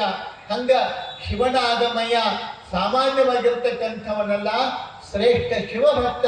ಅಂಥದ್ದನ್ನ ಇಲ್ಲ ಸಲ್ಲದ ಅಪವಾದವನ್ನ ನೀಡಿ ಮಾತನಾಡುವುದು ಒಳ್ಳೆಯದಲ್ಲ ಅಂತಿಕೊಂಡು ಹೇಳಿ ಬಸವಣ್ಣನವರು ಸಾರಾಸರಿತಾಗಿ ತಳ್ಳಿ ಹಾಕ್ತಾರೆ. ಇಲ್ಲಿ ತಿಳ್ಕೋಬೇಕು, ಅವ್ರಿಗಿರುವಂಥ ಕಾಳಜಿ ಒಂದೇ. ಬಸವಣ್ಣ ಹೇಳ್ತಾರೆ, ಇಷ್ಟಲಿಂಗ ಅಂದ್ರೆ ಏನು, ಲಿಂಗ ಅಂದ್ರೆ ಏನು? ಒಂದು ಬಹಳ ಅದ್ಭುತವಾದ ಪರಿಕಲ್ಪನೆ. ಬಹಳ ಮಂದಿ ತಿಳ್ಕೊತಾರ, ನಾವು ಆ ಕಡೆ ಹೋಗಿ ಬಂದೀವಂದ್ರ ಯಾರೇ ನಮ್ಮನ್ನು ಮುಟ್ರಂದ್ರ ನಾವು ಮೈಲಿಗೆ ಹಾಕ್ತೀವಿ, ಅದಕ್ಕೆ ಜಳಕ ಮಾಡಿ ಮಡಿ ಆಗೋಣ ಅಂತ ತಿಳ್ಕೊಂಡಳೆ ಅಂತಿರ್ತಾರ. ಏನ್ ಮಡಿ ಆಗೋದು? ಲಿಂಗ ದೇಹಿ ಸದಾ ಶುಚಿ ಅಂತ ಹೇಳ್ತಾರ. ಯಾರು ಲಿಂಗವನ್ನು ಧರಿಸ್ತಾನೆ ಅವನಿಗೆ ಮೈಲಿಗೆನೇ ಇರೋದಿಲ್ಲ. ಇನ್ನೊಬ್ಬರು ಮುಟ್ಟಿದಾಗ ನೀವು ಮೈಲಿಗೆ ಹಾಕ್ತೀರಿ ಅಂತಂದ್ರೆ ನಿಮ್ಮ ಲಿಂಗಕ್ಕೆ ಕಿಮ್ಮತ್ತೇನದ? ನಿಮ್ಮನ್ನ ಮುಟ್ಟಿದಾಗ ಯಾರೋ ಮುಟ್ಟಿದಾಗ ನೀವು ಮೈಲಿಗೆ ಆಗುವುದಲ್ಲ, ನಿಮ್ಮನ್ನ ಯಾರೇ ಮುಟ್ಲಿ ಅಥವಾ ನೀವು ಯಾರನ್ನರೇ ಮುಟ್ಲಿ ಅವರೆಲ್ಲರೂ ಎಂದು ಮಡಿ ಆಗ್ತಾರಲ್ಲ, ಅದು ನಿಜವಾದಂಥ ಲಿಂಗದ ಶಕ್ತಿ, ಅದು ನಿಜವಾದಂಥ ಭಕ್ತಿಯ ಶಕ್ತಿ, ಶರಣರ ರಕ್ತಿ ಅಂತ ಹೇಳ್ತಾರೆ. ಆ ಹಿನ್ನೆಲೆಯೊಳಗ ಇವತ್ತ ನಿಜವಾದ ಸಾಧನೆಯನ್ನ ಆಚರಣೆಗಳ ಮೂಲಕ ಮಾಡುವಂತಹದ್ದು, ಆಚಾರ ವಿಚಾರಗಳನ್ನ ಒಂದು ಮಾಡಿ ನಡೆಯುವಂಥ ಭಾವ ನಮ್ಮದು ಎಂದಾಗ್ತದ ಅವತ್ತು ಸಾರ್ಥಕವಾದಂಥ ಸಾಧನೆ ಭಕ್ತಿ ನಮ್ಮದು ಅನಿಸ್ಕೊಳ್ತದ. ಆ ಕಾರಣಕ್ಕೆ ಭಕ್ತಿ ಭಂಡಾರಿ ಅಂತ ಕರ್ಕೊಂಡು ಬಂದರು ಬಸವಣ್ಣನವರನ್ನ. ಸುಮ್ಮನೆ ಒಂದೊಂದು ವಿಶೇಷಣಗಳು ಇರಲಿ ಅಂತಲ್ಲ, ನಮಗೇನೇನೇ ಒಂದೊಂದು ವಿಶೇಷಣಗಳನ್ನ ಇಟ್ಕೋತೀವಿ ನಾವು. ಹಂಗ ಬಸವಣ್ಣನವರನ್ನ ವಿಶೇಷಣಕ್ಕಾಗಿ ಭಕ್ತಿ ಭಂಡಾರಿ ಅಂತ ಕರೆದಿಲ್ಲ. ಭಕ್ತಿ ಅನ್ನುವಂಥ ಶಬ್ದಕ್ಕೆ ಒಂದು ಡೆಫಿನೇಷನ್ ಆಗಿ, ಒಂದು ವ್ಯಾಖ್ಯೆಯಾಗಿ ಬದುಕಿ ಬಾಳಿದಂಥ ಮಹಾಚೇತನ ನಮ್ಮ ಭೂಮಿಯೊಳಗೆ ಯಾವುದಾದ್ರೂ ಇದ್ರೆ ಅದು ವಿಶ್ವಗುರು ಬಸವಣ್ಣ ಅನ್ನೋದು ಒಂದು ಐತಿಹಾಸಿಕ ಸತ್ಯ, ಜಾಗತಿಕ ಸತ್ಯ ಅನ್ನೋದನ್ನ ನಾವು ಮರಿಬಾರದು. ಆ ಹಿನ್ನೆಲೆಯೊಳಗ ಭಕ್ತಿಗೆ ಶಕ್ತಿಯನ್ನು ತುಂಬಿದವರು, ಶರಣರಲ್ಲಿ ಸಾತ್ವಿಕತೆಯನ್ನು ಹೆಚ್ಚಿಸಿರ್ತಕ್ಕಂಥವರು, ಅಂಥ ಶರಣ ಸಮೂಹದ ಕೂಡ ಕೂಡಿ ಎಲ್ಲರನ್ನ ಕರ್ಕೊಂಡು ಕಲ್ಯಾಣವನ್ನ ಕಟ್ಟಿದ್ರಲ್ಲ, ಅದು ಎಂಥ ಕಲ್ಯಾಣ, ಅದ್ಭುತವಾದ ಕಲ್ಯಾಣ. ಅಂಥ ಕಲ್ಯಾಣದ ಕೀರ್ತಿಯನ್ನ ಕೇಳಿ ಎಲ್ಲೆಲ್ಲಿಂದ ಶರಣರು ಬರ್ತಾರೆ, ಎಂತೆಂಥ ಪ್ರಸಂಗಗಳು ನಡೀತಾವೆ ಅನ್ನುವಂಥದ್ದನ್ನ ನಾವು ಕಾಣ್ತೀವಿ. ಮುಂದೆ ಬರೋ ದಿವಸದೊಳಗೆ ಮತ್ತೆ ಬಸವಣ್ಣನವರ ವ್ಯಕ್ತಿತ್ವವನ್ನು ಕುರಿತು, ಅವರ ಭಕ್ತಿಯ ಶಕ್ತಿಯನ್ನ ಕುರಿತು, ಇನ್ನು ಕಲ್ಯಾಣ ಅಂತಿಂಥ ಕಲ್ಯಾಣ ಅಲ್ಲ, ಎಲ್ಲ ಶರಣರು ಕಲ್ಯಾಣದ ಕಡೆಗೆ ಬರೋದಕ್ಕೆ ಪ್ರಾರಂಭ ಮಾಡ್ತಾರಲ್ಲ, ಆ ಕಲ್ಯಾಣದ ನಡೆ, ಕಲ್ಯಾಣದ ಬಗೆ ಹೇಗಿರ್ತದ, ಏನೇನು ಪ್ರಸಂಗಗಳು ಘಟನೆಗಳು ನಡೀತಾವೆ ಅನ್ನುವಂಥದ್ದನ್ನ ಮತ್ತೆ ನಾಳಿನ ದಿವಸ ಆ ಚರಿತ್ರೆಯೊಳಗೆ ನಾವು ನೋಡೋದಂತೆ. ಮತ್ತೆ ಬಸವ ದರ್ಶನ ಕಾರ್ಯಕ್ರಮ ನಾಳಿನ ದಿವಸ ನಡೀತದೆ. ಪ್ರಸ್ತುತ ಮುಂದಿನ ಸೂಚನೆಗಳಿಗೆ ಅವಕಾಶ ಮಾಡಿಕೊಟ್ಟು ಇವತ್ತಿನ ಈ ಪ್ರವಚನಕ್ಕೆ ಇಲ್ಲಿಗೆ ವಿರಾಮವನ್ನು ನೀಡೋಣ.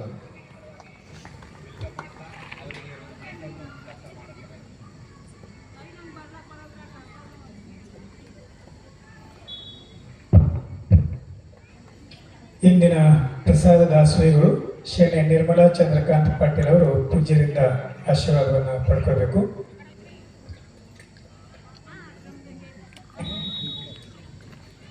ಬರ್ರಿ, ಬೇಗನೆ ಬರ್ರಿ. ಇಲ್ಲಿವರೆಗೆ ಬಸವ ದರ್ಶನ ಪ್ರವಚನದಲ್ಲಿ ಪರಮ ಪೂಜ್ಯರು ಬಸವಣ್ಣನವರ ಪರಿವರ್ತನೆಯ ಮಾರ್ಗ ಮತ್ತು ಭಕ್ತಿಯ ಶಕ್ತಿಯನ್ನು ಬಹಳ ಅರ್ಥಪೂರ್ಣವಾಗಿ ಅನೇಕ ಶರಣರ ದೃಷ್ಟಾಂತಗಳನ್ನು, ಚರಿತ್ರೆಗಳನ್ನು ಹೇಳುವ ಮೂಲಕ ನಾವೆಲ್ಲರಿಗೆ ಮನಮುಟ್ಟುವ ಹಾಗೆ ತಿಳಿಸಿದ್ದಾರೆ. ತಮ್ಮೆಲ್ಲರ ಪರವಾಗಿ ಪೂಜ್ಯರಿಗೆ ಅನಂತ ವಂದನೆಗಳನ್ನು ಸಲ್ಲಿಸುತ್ತಾ ತಾವೆಲ್ಲರೂ ಪ್ರಸಾದವನ್ನು ಸ್ವೀಕರಿಸಿ ಹೋಗಬೇಕು. ನಿಮ್ಮ ಮನೆಯಲ್ಲಿ ಪಂಚ ಪಕ್ವಾನ ಇರಬಹುದು, ಇಲ್ಲಿ ಮಾದಾರ ಚೆನ್ನೈನ ಆಂಬ್ಲಿನೇ ಪ್ರಸಾದವಾಗಿ ಇಲ್ಲಿ ಪ್ರತಿದಿನ ಪರಮ ಪೂಜ್ಯರ ಒಂದು ಆಶ್ರಮದ ಆವರಣದಲ್ಲಿ ತಮಗೆ ದೊರೀತಾ ಇದೆ. ಮತ್ತು 22 ತಾರೀಕು ಆದ ನಂತರ ನಾವು ಯಾರೂ ಪ್ರಸಾದ ಮಾಡ್ರಿ ಅಂತ ಹೇಳಿಲ್ಲ. ಅದಕ್ಕಾಗಿ ಇದ್ದಿನ ಪ್ರಸಾದವನ್ನು ನೀವು ಪ್ರತಿನಿತ್ಯ ಅದರ ಸದುಪಯೋಗ ಮಾಡ್ಕೋಬೇಕಂತ ಹೇಳಿ ಈಗ ಕೊನೆಯದಾಗಿ ಮಂಗಲವನ್ನು ಮಾಡೋಣ.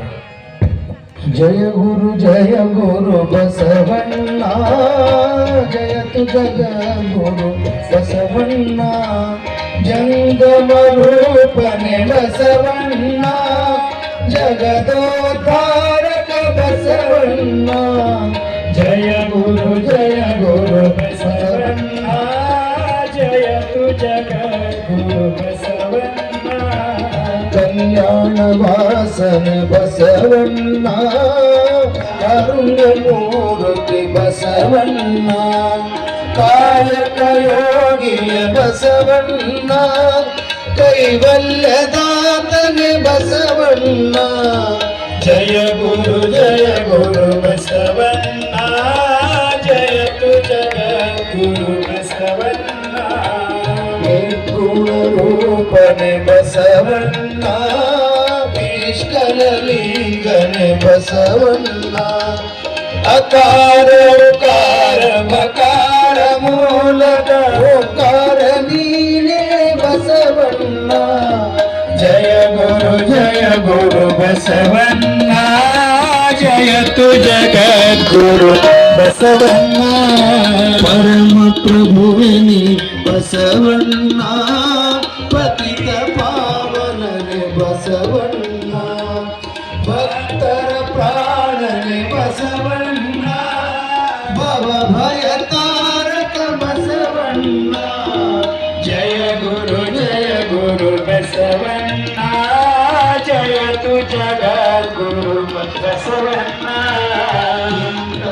ನೀನೆ ಬಸವಣ್ಣ, ಶಂಕರ ನೀನೆ ಬಸವಣ್ಣ, ಮಂಟು ಮಾನವರ ಫಲವನ್ನು ಹರಿಸಿದ ಮಹಾದೇವ ನೀನೆ ಬಸವಣ್ಣ.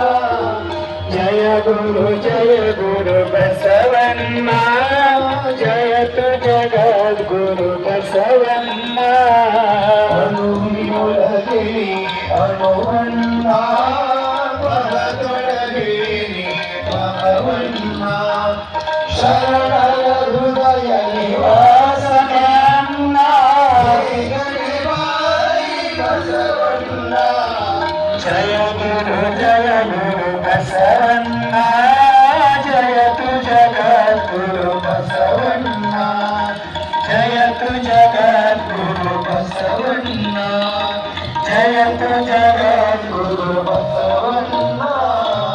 ಬಸವಣ್ಣನೇ ತಾಯಿ, ಬಸವಣ್ಣನೇ ತಂದೆ, ಬಸವಣ್ಣನೇ ಪರಮ ಬಂಧು ಎನಗೆ ವಸುದೇಶ ಕಪಿಲ ಸಿದ್ಧ ಮಲ್ಲಿಕಾರ್ಜುನ. ನಿಮ್ಮ ಹೆಸರಿಟ್ಟ ಗುರು ಬಸವಣ್ಣನಯ್ಯ, ತಂದೆ ನೀನು, ತಾಯಿ ನೀನು, ಬಂಧು ನೀನು, ಗಂಗ ನೀನು, ಎನಗೆ ನೀವಲ್ಲದೆ ಮತ್ತಾರಿಲ್ಲವಯ್ಯ. ಕೂಡಲ ಸಂಗಮ ದೇವ, ಹಾಲಲ್ಲದ್ದು ನೀನಲ್ಲದ್ದು ನಿಮ್ಮ ಧರ್ಮ. ಶರಣ ಸತಿ ಲಿಂಗಪತಿ ಹರ ಮಹಾದೇವ ಬಸವೇಶ್ವರ ಮಹಾತ್ಮ ಕಿ ಜಯ. ಗುರು ಕುಮಾರೇಶ್ವರ